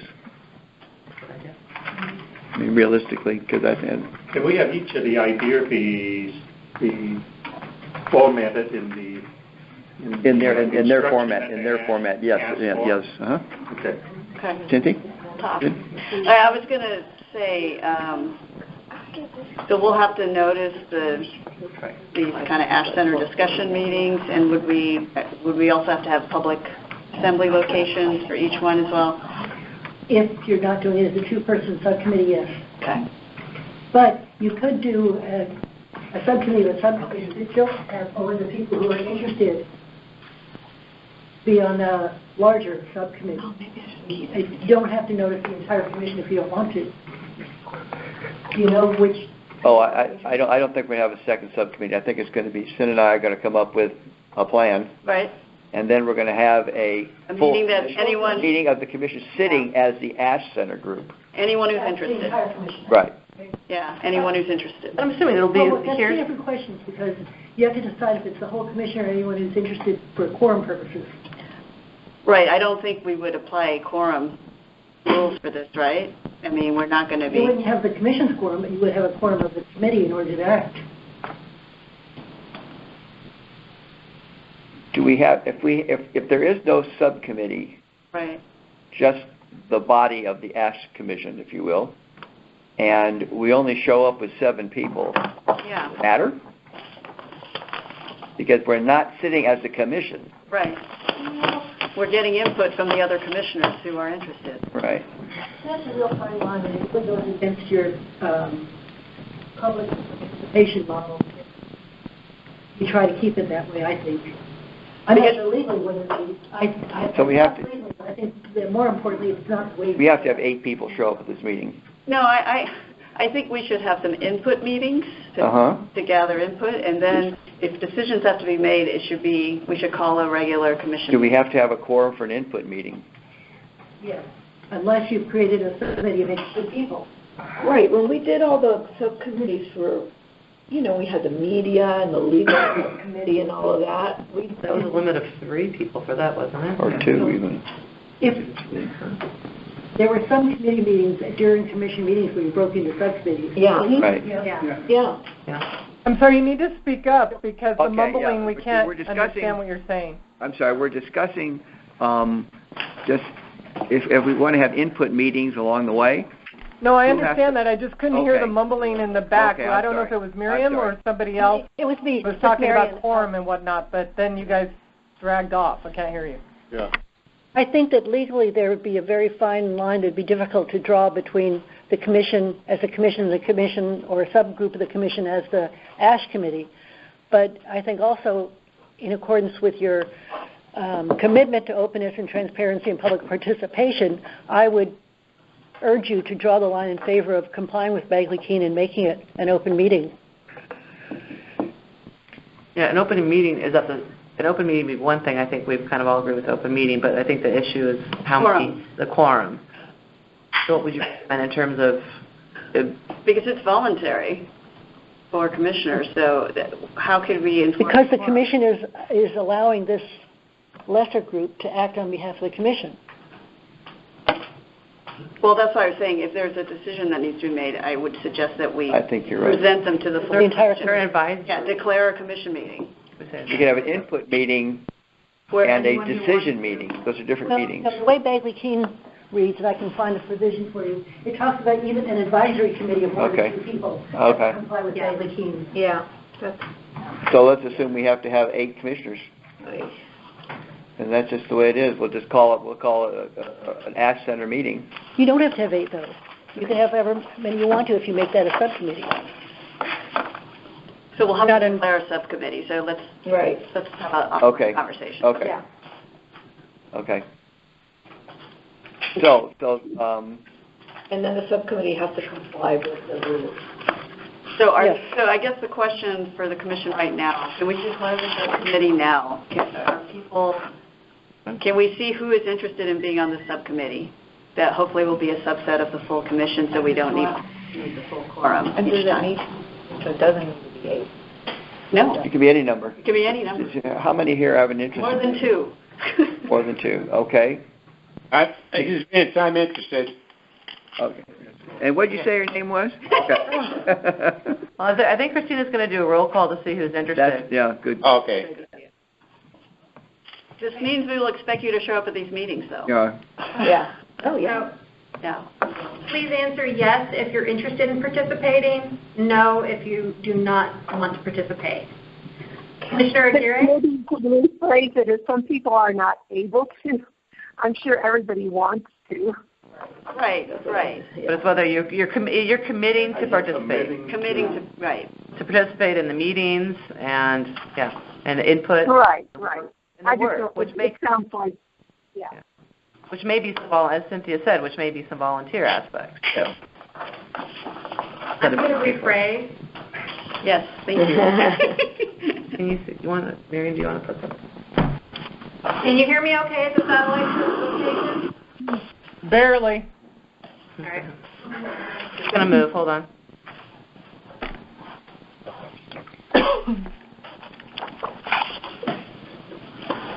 The question before the commission is, can you commit to participate in the Ash Center activities? Can I ask for clarification? I understood this as an ask that is, would you like to be on the subcommittee that's going to design the ASH committee activities, and then we would have an opportunity for the other commissioners who may not have been on the committee to say, I'll participate in the activities even though I didn't help plan them? Does that? Correct, yeah. There's the planning aspect is what you're Okay. That's really great. So can you commit to participate in the ASH Center activities subcommittee? No. ASH Center Planning Committee, period. Right. ASH Center Planning Committee. The activities, responsibilities for the activities will be determined later. Okay. So, to restate, the question is, can you commit to participate in ASH Center Planning Committee? Okay? Commissioner Aguirre. Commissioner Anchetta. No, but with the caveat that I will push some other stuff for me to do later in the agenda if we can. Commissioner Baraba. Yes. Commissioner Blanco. No, but once you come up with a plan. She's in. Just call on me. Commissioner Dye. Got voluntold. I'm going to mark that as a yes. Commissioner DeGiulio. Yes. Commissioner Filkins-Weber. No, but I'm always available if anybody wants to bounce any ideas off me. Excellent. Good. Commissioner Forbes. Yes. Commissioner Columbus-Malloy. No, because of scheduling. Also happy to bounce ideas and to participate once we get up and running. Commissioner Antai. Yes. Commissioner Parvenu. No, but I like to make my contributions to the committee itself, to the planning committee, but not to be on it. Commissioner Raya. Yes. Commissioner Ward. Oh, I'm sorry, he had to leave. I'll mark him as absent. Commissioner yeah, Yao. as of 1 o'clock. Right. Yes. Okay, we have a list. 7. Okay. Oh, 8. No. Including me. 8. Yes, you're still on the list. Still on the list. Okay, that'll end the discussion on that item for a moment. Whatever happened to our sandwiches? Does anybody know? Whatever happened to the sandwiches? They're on their way. Sandwiches? Hey, that's not fair. Are you serious? Sorry. Did you order some for me? You misunderstood. There's pizza. No, right now. it's recorded. You couldn't control I'm so hungry. Nobody's stopping you guys. Get some delivery. Okay. The next thing on the agenda is planning, the 3-year strategic plan development. Can somebody address that issue? So after I just committed to the other one, which maybe I need to take my name. So I put this on the agenda based on the last couple of meetings we've had. I think we've all been batting some ideas around in terms of what we see happening in the next 3 years for the commission, in terms of ramping up for the next commission. And we've talked about things, we've talked about outreach, we've talked about partnering with other organizations, some of the things on the logistical side with the state. So it occurred to me that I think as a commission, instead of continuing to just discuss these, we should probably outline them and put them down on paper and see what our role is and what our role isn't, where we have commitment from commissioners to get back involved and where we think that it's just not going to be in our time and purview. So it kind of along the lines of what we had done in the technical committee before, we'd actually, the whole Gantt chart and put down items and what we're trying to work on, who would be responsible and the timeline for it. One of the things I wanted to ask the commission is whether or not we're interested in having something that's that formal in terms of a 3-year plan.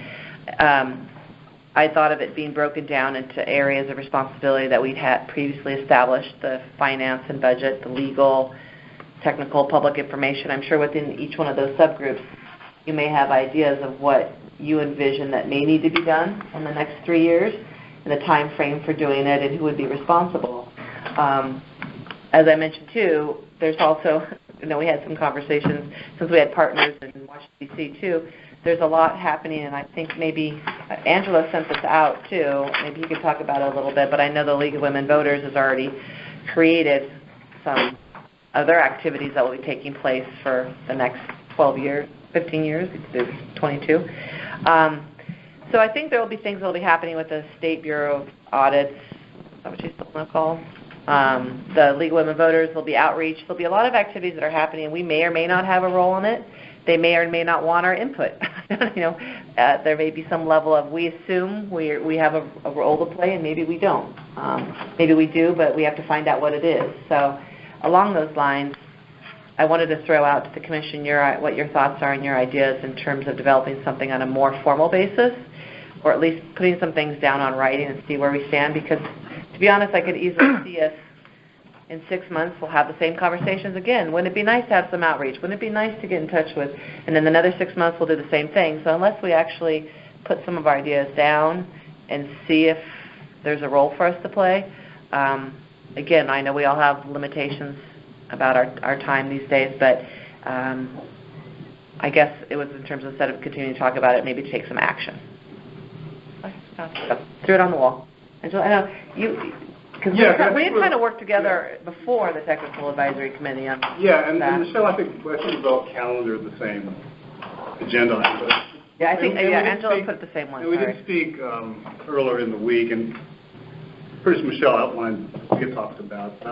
I think that it is an area where we didn't want to have anything specific yet because we wanted to get a sense of the time commitment, how this meshes with the Ash Center activity, because that could take up a lot of people's time. If you want to focus on it, that's fine. Yeah. Focus on it, but there are a lot of things, and I did circulate that calendar, not that we have to adhere to it, and obviously we're not going to be implementing this until the next commission, but there are a lot of things that are very close.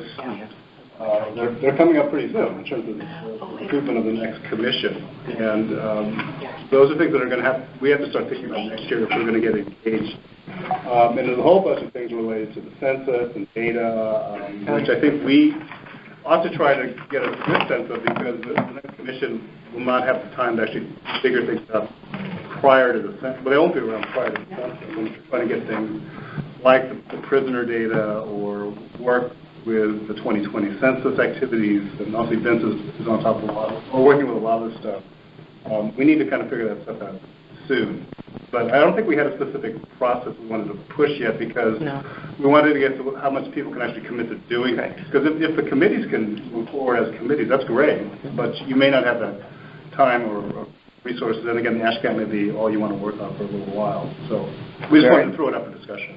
If I could add to the activities, one thing I think you might consider is working with the state auditor's office as they get the process rolling for the new Yeah, that was one of the first things I was going to do. I mean, was to meet with the state auditor's office. So to say, what's your plan? What role, if any, do you envision for us? And also point out that there was $1.5 million to the Irvine Foundation that went into the outreach. That who's going to do that? Yeah. Right. So I've been in touch with their lead attorney for about the last year, and they just hired, they're in the process, or have just hired, I don't have a name yet, but they're already hiring. for the next redistricting recruitment. Oh. For the people who are going to begin with it. Yeah. And again, that was one of those comments where we do need to make contact with them and would like or need us. If there's a role for the commission within what they're doing, and if so, we need to determine what it is, and if there's not, then we can focus our efforts elsewise. But until we make those contacts and those roles, those opportunities explicitly clear, we won't have something for the commission to decide if we want to be involved with either, too. Stan? No, yes. So I'd like to suggest that we treat the Ash Center stuff as a separate thing.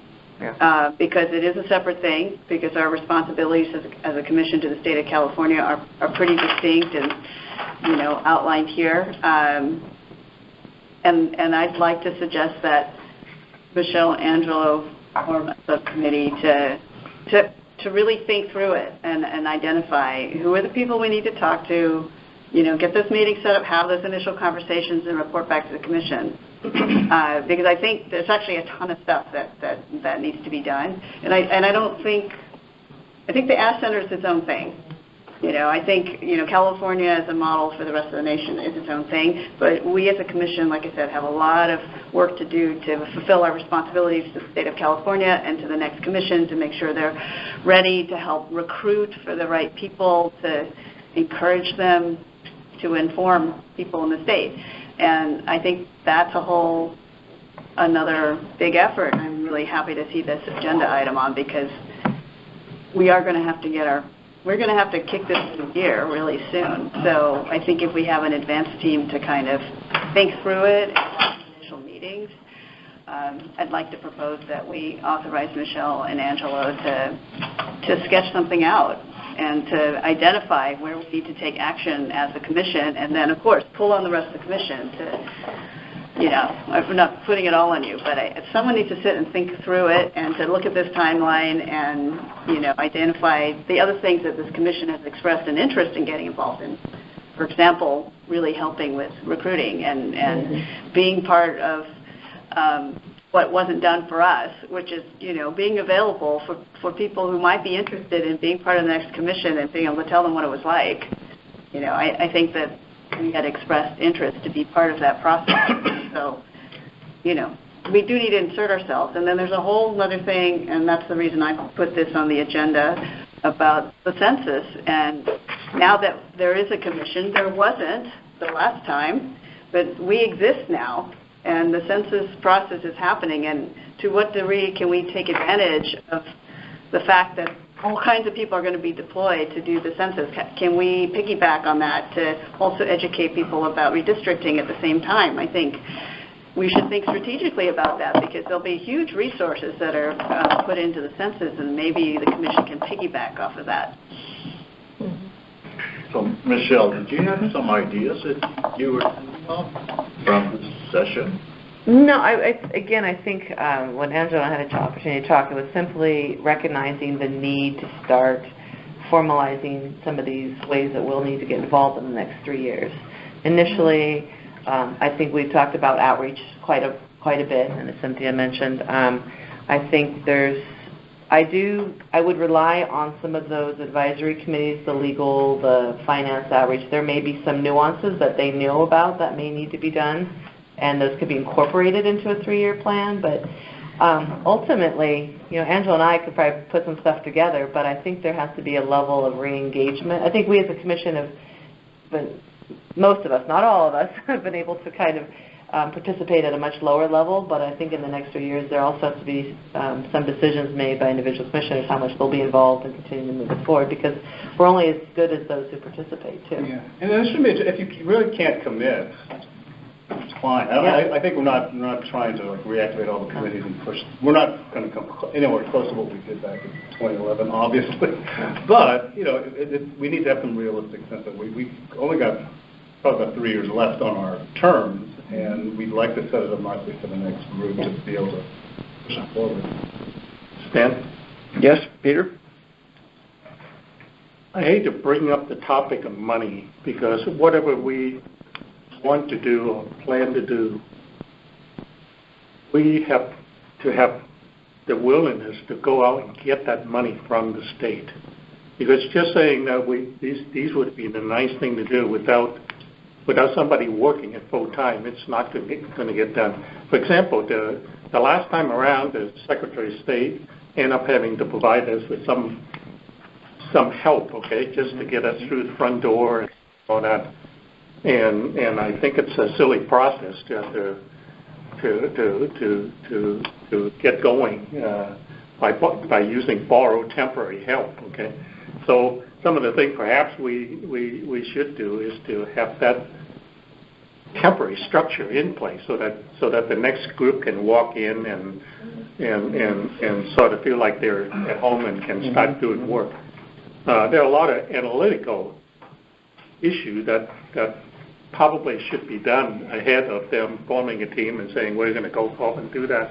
Again, that requires some expertise, and that requires somebody to come up with funding to do that.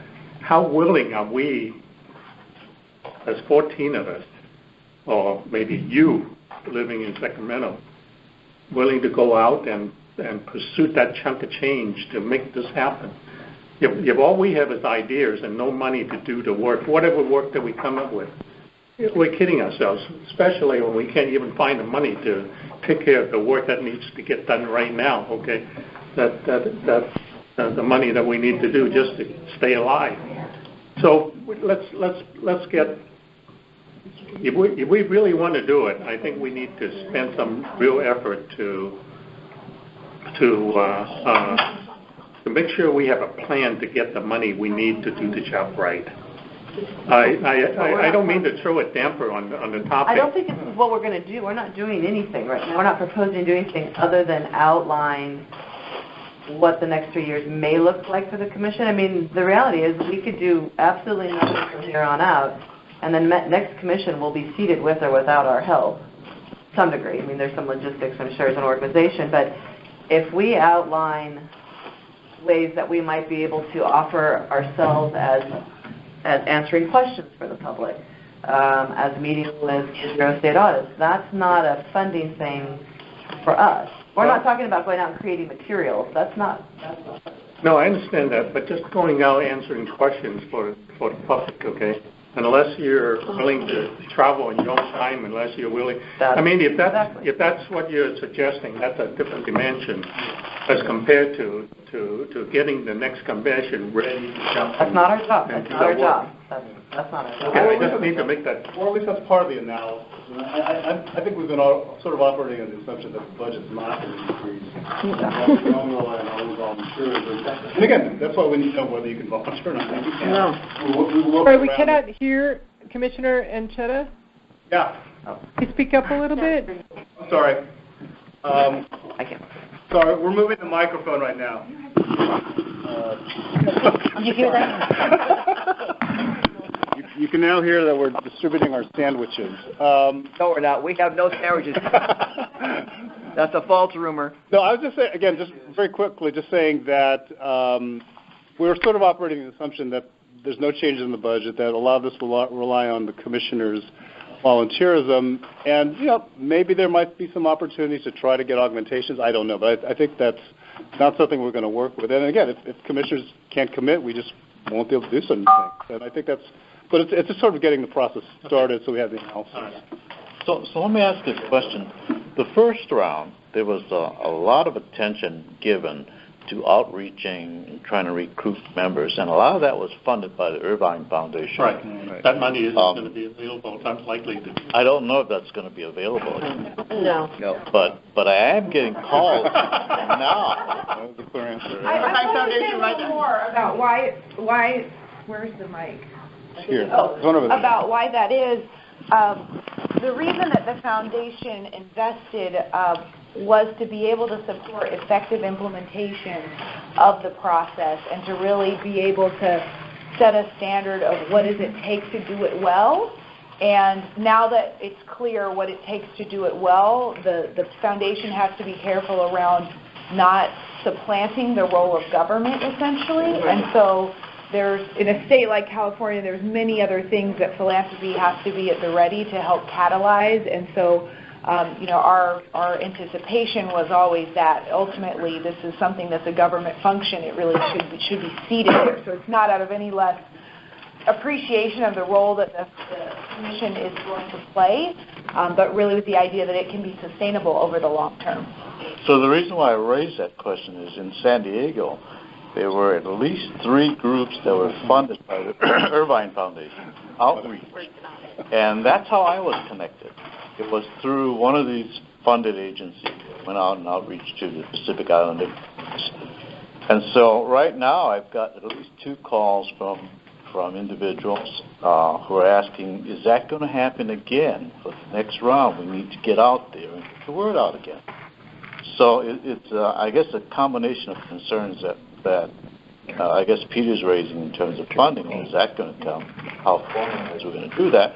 Or is this all on a volunteer basis? Well, Gail, that's why I earlier talked about that I had planned to meet with the state auditor's office to talk about what he wants to do and who's going to pick up the outreach component. That really needs, in my view, to come out of the state auditor's budget. But she has to ask for it and be aware that she has to ask for it.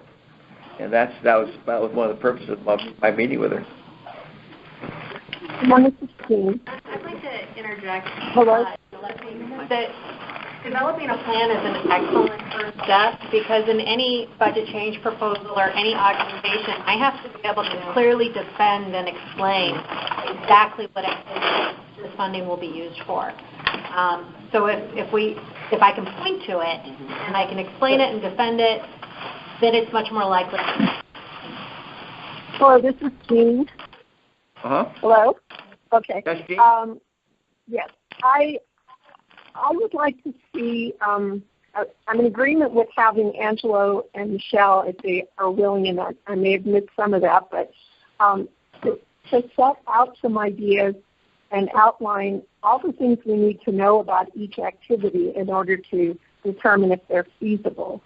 Because we're having, this conversation is going in touching on a lot of different points about which we know not enough to move on anything. So if it's an appropriate time to put Cynthia's words into emotion, I would like to do that, or have Cynthia do it because she's the one who started it in the first place. And yes. Vince, Yes.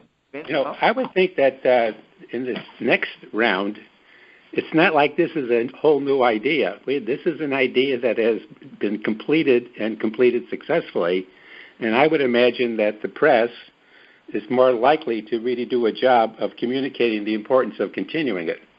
And I think that should be something that should be comprehended in whatever outreach we have. And my guess is it would probably cost a wee bit less money. That's true, although when I was talking to about the outreach program, I have a part of the sandwich in my mouth, that a lot of the money had to go to reach those communities that don't normally participate in the political process. And so things like the press and the NPR, are not necessarily the best outlets for those folks. And so it may still be fairly expensive to reach those communities. Right. But there are avenues to reach them that are available, which we understand a little better now than we did before. I think that's true. That's true. Okay, so the action then is going to be that Michelle and Angelo are going to come up with a plan that we then can sort of decide, go for it, can we fund it? Can we do it? Can we fund it? Outline of the... more of an outline. Outline, yeah. So we don't want to commit it to do... Well, we'll list a lot of different things. Okay, is that agreed? By consensus. Yeah. Okay, the next item on the agenda is, so Michelle put on chair, vice chair.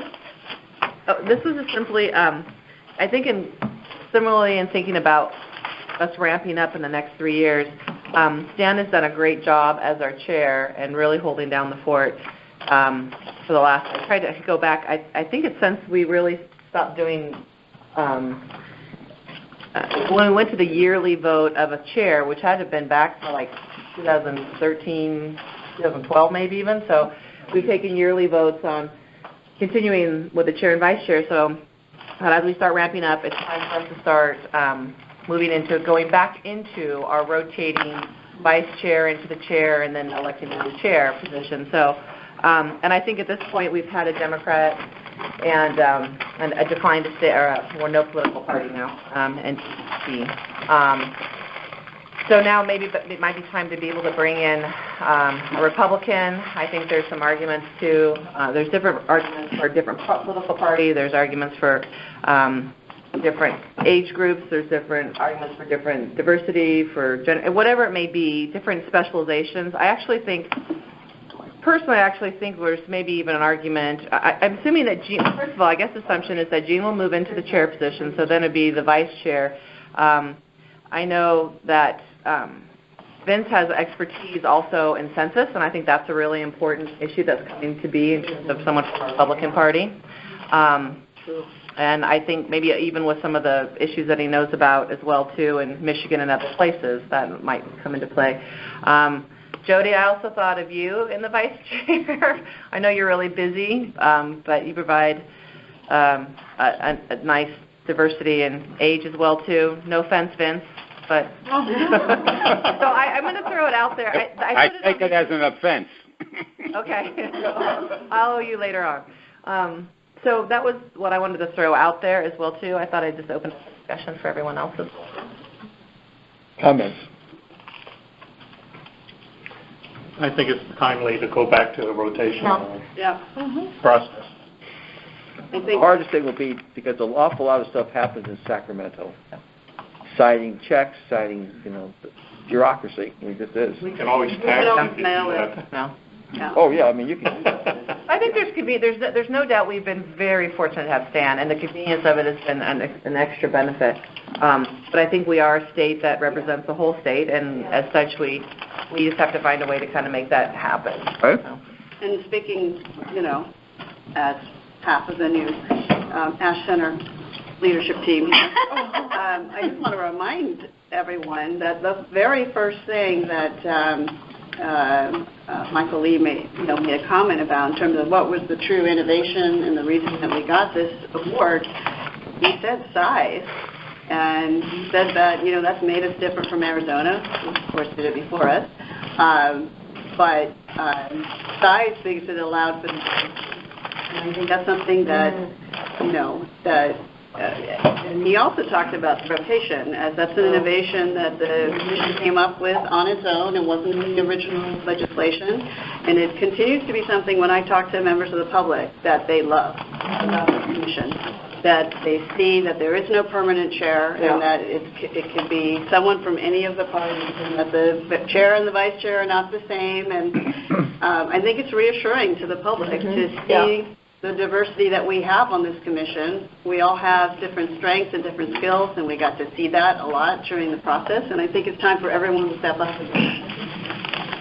Guys, if Dean would go up to be chair, you have nominations or volunteers to be vice chair. Yeah. Stan? I'd like to chime in. This is Andre. I softened up the... Yeah, on behalf of Michael, he wanted to make certain that I'd let you all know that his name he wanted to have included also as a nominee. He had some issues about how we went into it. We all know went from rotating earlier to having a long term. First of all, kudos to you, Stan and Jean, for holding it down. But whether or not we go back to the person section or not, I'm holding up to my agreement to let you all know to include Michael's name as well. Okay. If there's going to be a vote.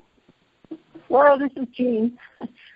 I just wanted to say, if I move up to chair, you're not helping your age demographic. So I just wanted to point that out. But I think it is valuable, Jean, to have your knowledge about what's happened the last few years. I think it's really invaluable, actually. Yeah.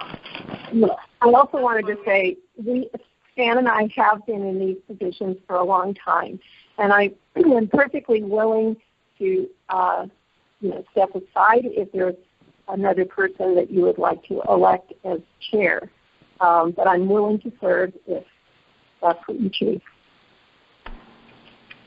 So I guess you're going to, if I serve as chair, you're going to nominate a vice chair. I'll just leave it at that. Yep. I guess I'd like to hear from maybe Vince and Jody to see about your willingness, if this is a good time. Vince? I'm certainly available and willing. I would also be willing as well.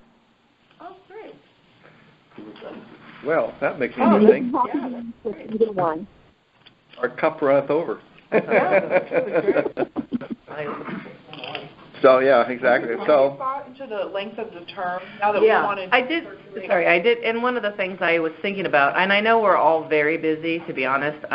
So my thought was maybe a 6-month term, and then that would give a person who was in the vice chair into a chair would be maybe a year in total commitment, and that way we would have. Again, I think we are going to ramp up activities a little bit more. So I was thinking a 6-month term. And now that this is Peter Yao speaking, with the full mouth full of food. Maybe we should consider it, defining the term by the number of meetings that the person chairs. Maybe like a couple meetings. It's just a 6-month period because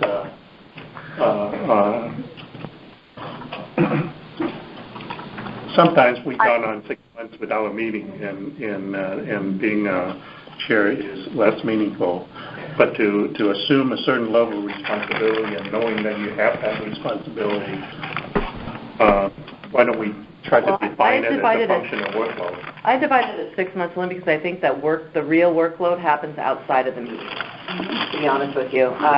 From what I can gather from that, the workload happens beyond the commission, and I think the 6-month term, if we're looking at it from the kind of start now, that would be basically 6 rotations, what it would be, and I think that gives also an opportunity for a number of people to be in the rotation if they'd like to. We can always extend it. This is a 6-month vote. In the 6 months, we can decide to change it if we'd like. I mean, my experience, there is, as Michelle just said, an awful lot of what the chair does is not in the meeting. Right. And so you don't have to feel I do nothing for the next 6 months. Yeah. That's just not the case. Yeah. Or I will be blowing your phone up. If I told talk, that would not have gone well. I wonder, Michelle, since Commissioner DeJesus, since you've been thinking this over, one thing that could be helpful for folks who are interested in being in the rotation is to be able to plan to kind of accommodate for those who are not retired, when that might be coming and how to accommodate for it. So I wonder if there could be a schedule developed, like projecting out. Bill, those potato chips sound good, but keep them away from the microphone. We don't have any potato chips here. We're just rustling papers. It's bags are loud. Bags are loud. Yeah, we have loud bags. Thank you, Jody. Suggestion to do the lineup so that we know what's on the horizon based on the agenda. Okay, I'm losing most of what conversation is going on right now. You guys have to speak louder. What Kyle is asking is that we should set up the next 3 years and identify the rotation.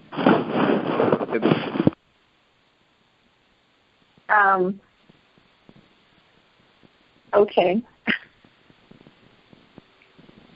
So there's a rotation, but there is also the option to vote at each rotation.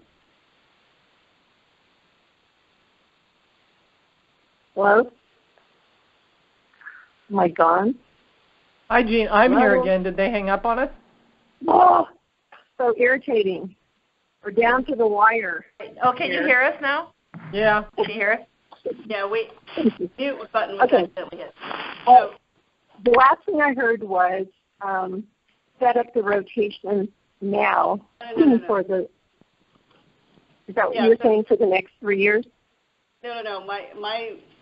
So that was the last. Can you hear us now? Yes. Okay. Yes.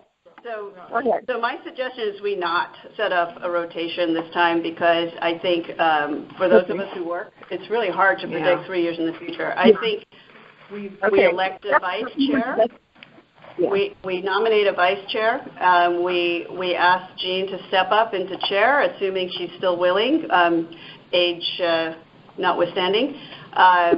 and that in 6 months we revisit this, because I think that, for a lot of us, we don't know what's going to happen in 6 months, and we may decide to extend the term. We may, both people may decide they want to be out. I think we all need that flexibility now. I think hard coding in a rotation doesn't make sense. It did make sense when it was a fast rotation. I don't think it makes sense now. Thank you. That was going to be my comment, but I didn't hear what came after. Who knows what's going to happen in 3 years? I mean, seriously. Okay, so And for whoever rotates in, and you might already have this information, Jean, but for whoever rotates in as vice chair, let's make sure that they have all the information that they need to work with Christina, all the financial stuff, the ins and outs, because that's my sense from not being here, is that that's a lot of what you understand, right? I mean, the legislature with the budget, with, Right. Well, I think Shannon, all of that. Shannon, Christina, and I can. Oh, sorry, I'm probably interrupting you. No, I was done. I was just saying that should be. We should make sure that people get brought up to speed.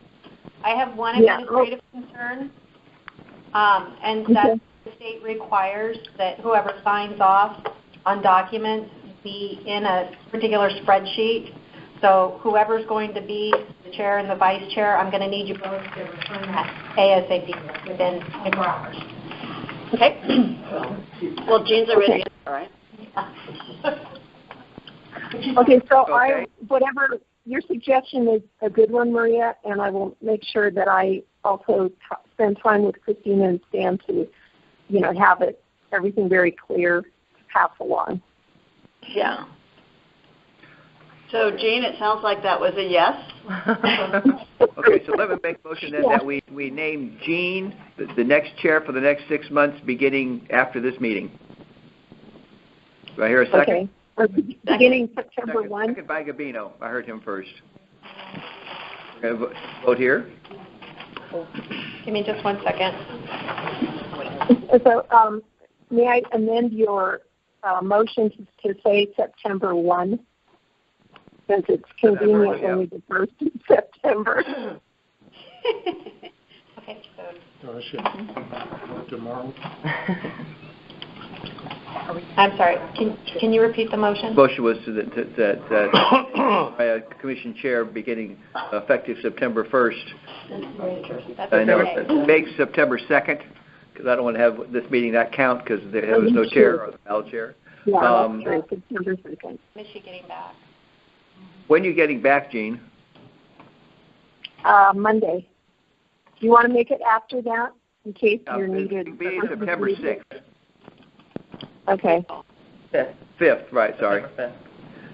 Well, you guys decide. Let's just say that I don't know if there's a way to phrase at the earliest date or something so that you and Christina can make sure there's nothing that has to happen.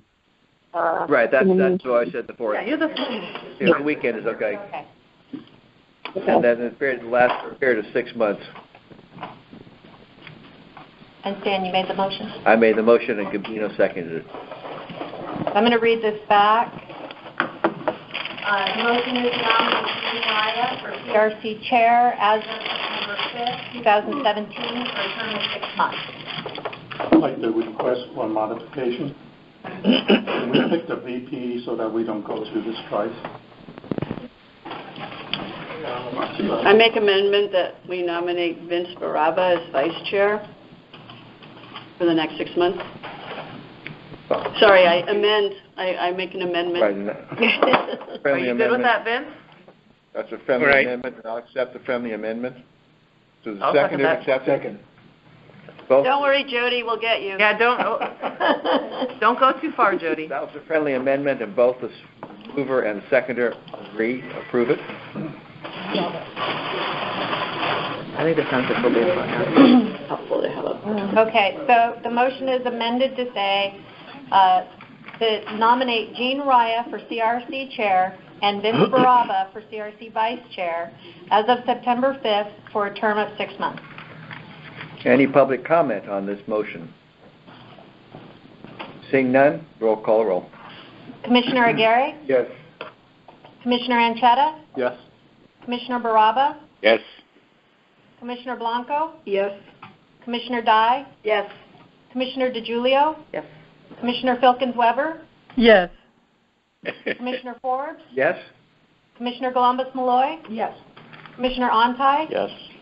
Commissioner Parvenu? Yes. Commissioner Raya? Yes. Commissioner Ward? Absent. Absent. Commissioner Yao? Yes. Motion passes. And one last big thank you to Stan for all of his work. Really. You betcha.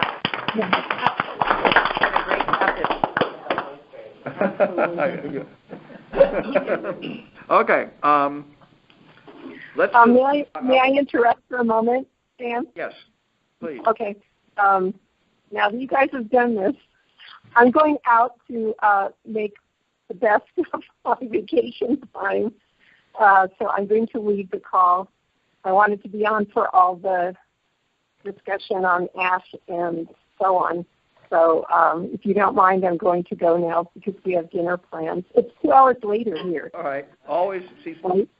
Don't tell Jody So, that. nice. Well, I didn't have sandwich either, Jody. I was munching on peanuts. So anyway, it's been Okay, Jean. Have a good dinner. nice to talk to everybody, and I will work hard for you. Okay. We know you will. Thank you. I want to. Let's do the technical data discussion, the census data discussion. If there's, Sin? Yeah, I put this on the agenda because, hey, are we going to turn back to the, should we go into the brief? Because I know we have timelines. So I'm hoping this will be a short item. It'll be relatively short. just reminding us that. Okay. Oh, I know, that was. Yeah, so let's do this and then. Yeah. So yeah, I just put this on the agenda because I don't know about you guys, but I have great concerns about the census, the underfunding, and the lack of leadership. I think California is going to bear the brunt of any of that, and you know, I wanted to be able to have a discussion about it. I thought Vince wrote a great op-ed in his capacity as a former census director, and really happy he's going to be bringing that expertise to the leadership of the commission as well, because I think it's really a critical time. And I don't know what we can do as a commission except to lament about it. Well, why don't we do this? I was thinking about this item.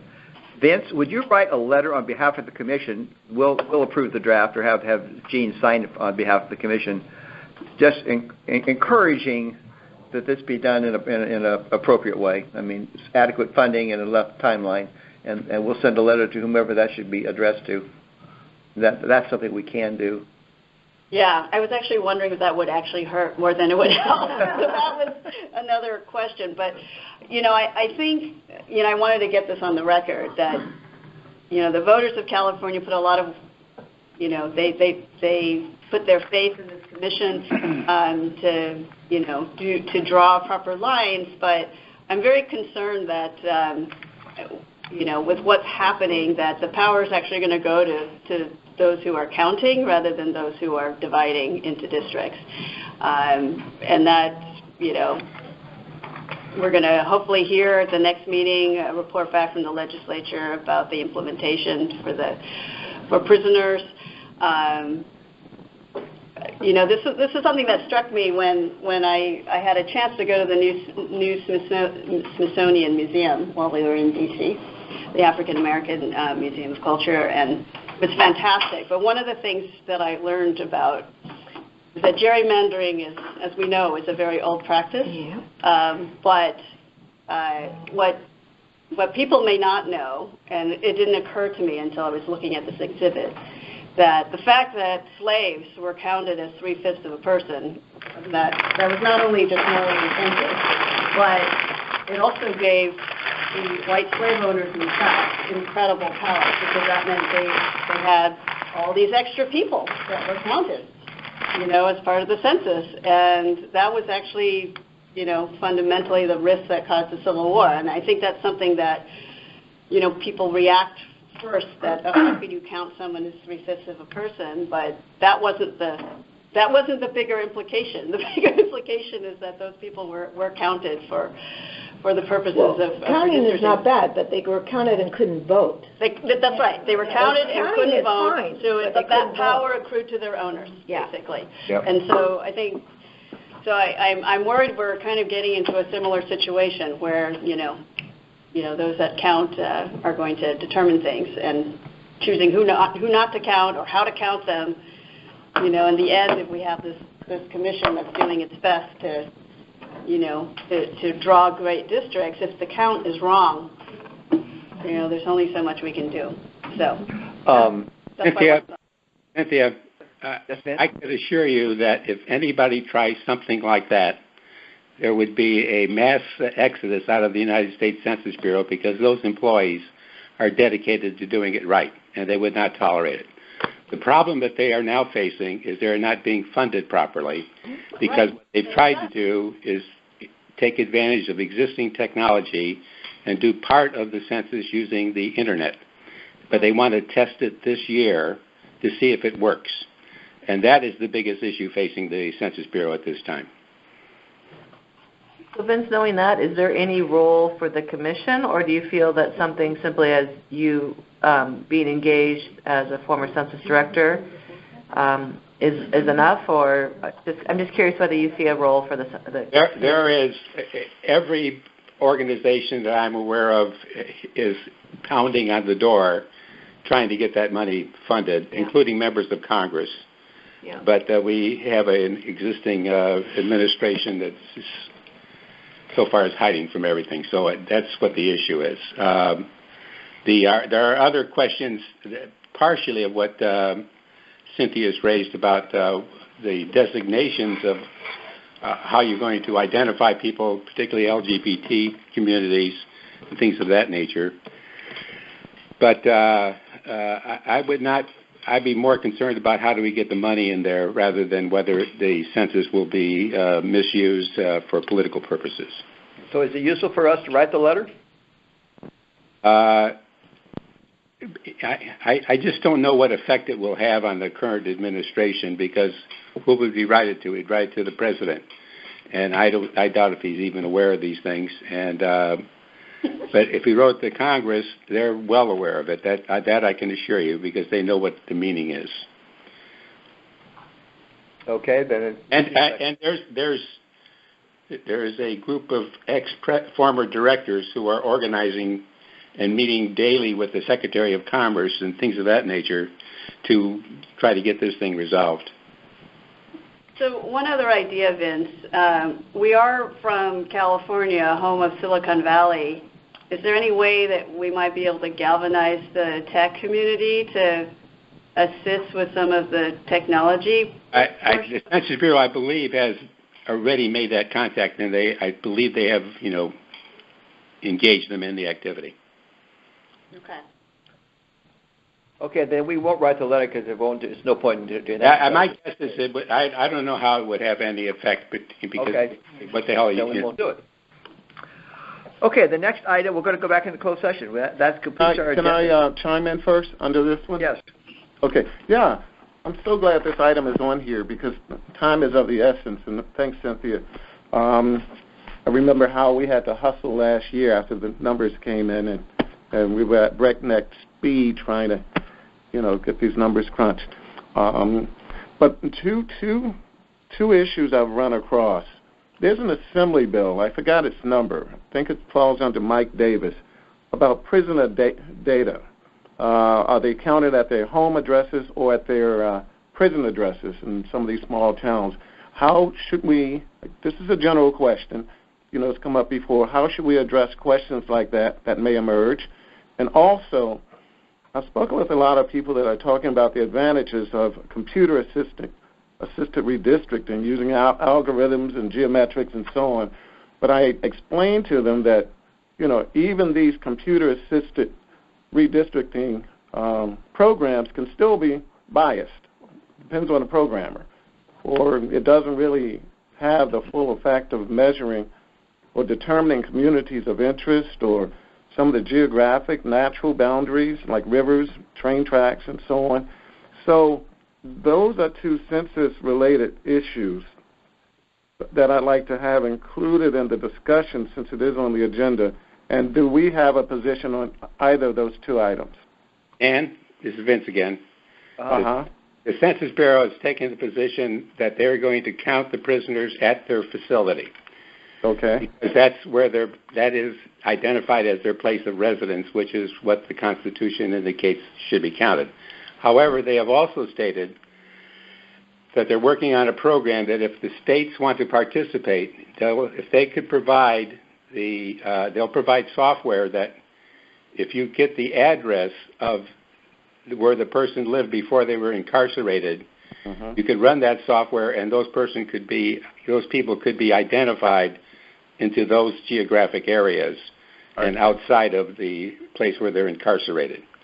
So that's something that's up to our own state legislature to clean up. I see. That's optional, correct, Vince? Yes, it is. That's already in the likelihood that they will, or is this a priority? They'll take any initiative. It was passed and signed. Yeah, we asked it for is an the law. update on this agenda, but my understanding was the staff person It'll be next time. was not Oh, okay. available. All right. But yes, it's passed that's what and I needs thought. to be implemented. Yeah, that's what I thought. We will have a report. Okay, that'd be helpful. Because that's AB 420. Yeah. Yeah. Oh, 8420? That's right. Yeah. Yeah. And we'll get that information at the next meeting. Sure. I want to run through a couple of minor things here before we go back to closed session and decide what we're going to do on the brief. Anybody have any communications or outreach things they'd like to share at this point? What about articles? We all read Vince's article. Great article. Any other articles? Any speaking engagements in the last month or so? And any public comment? There's an opportunity for it. Please. If I may, I'm trying to remember the dates that we all talked about last year, several years ago, in revising the law. And as I recall, they're going to be soliciting nominations or applications for new commissioners in less than 2 years from now.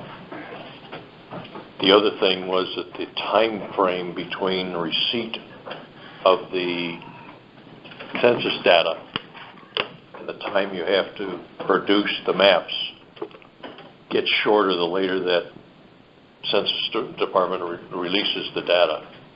So any pressure we can put on to get the information earlier will help the next commission, as you will realize from your experiences.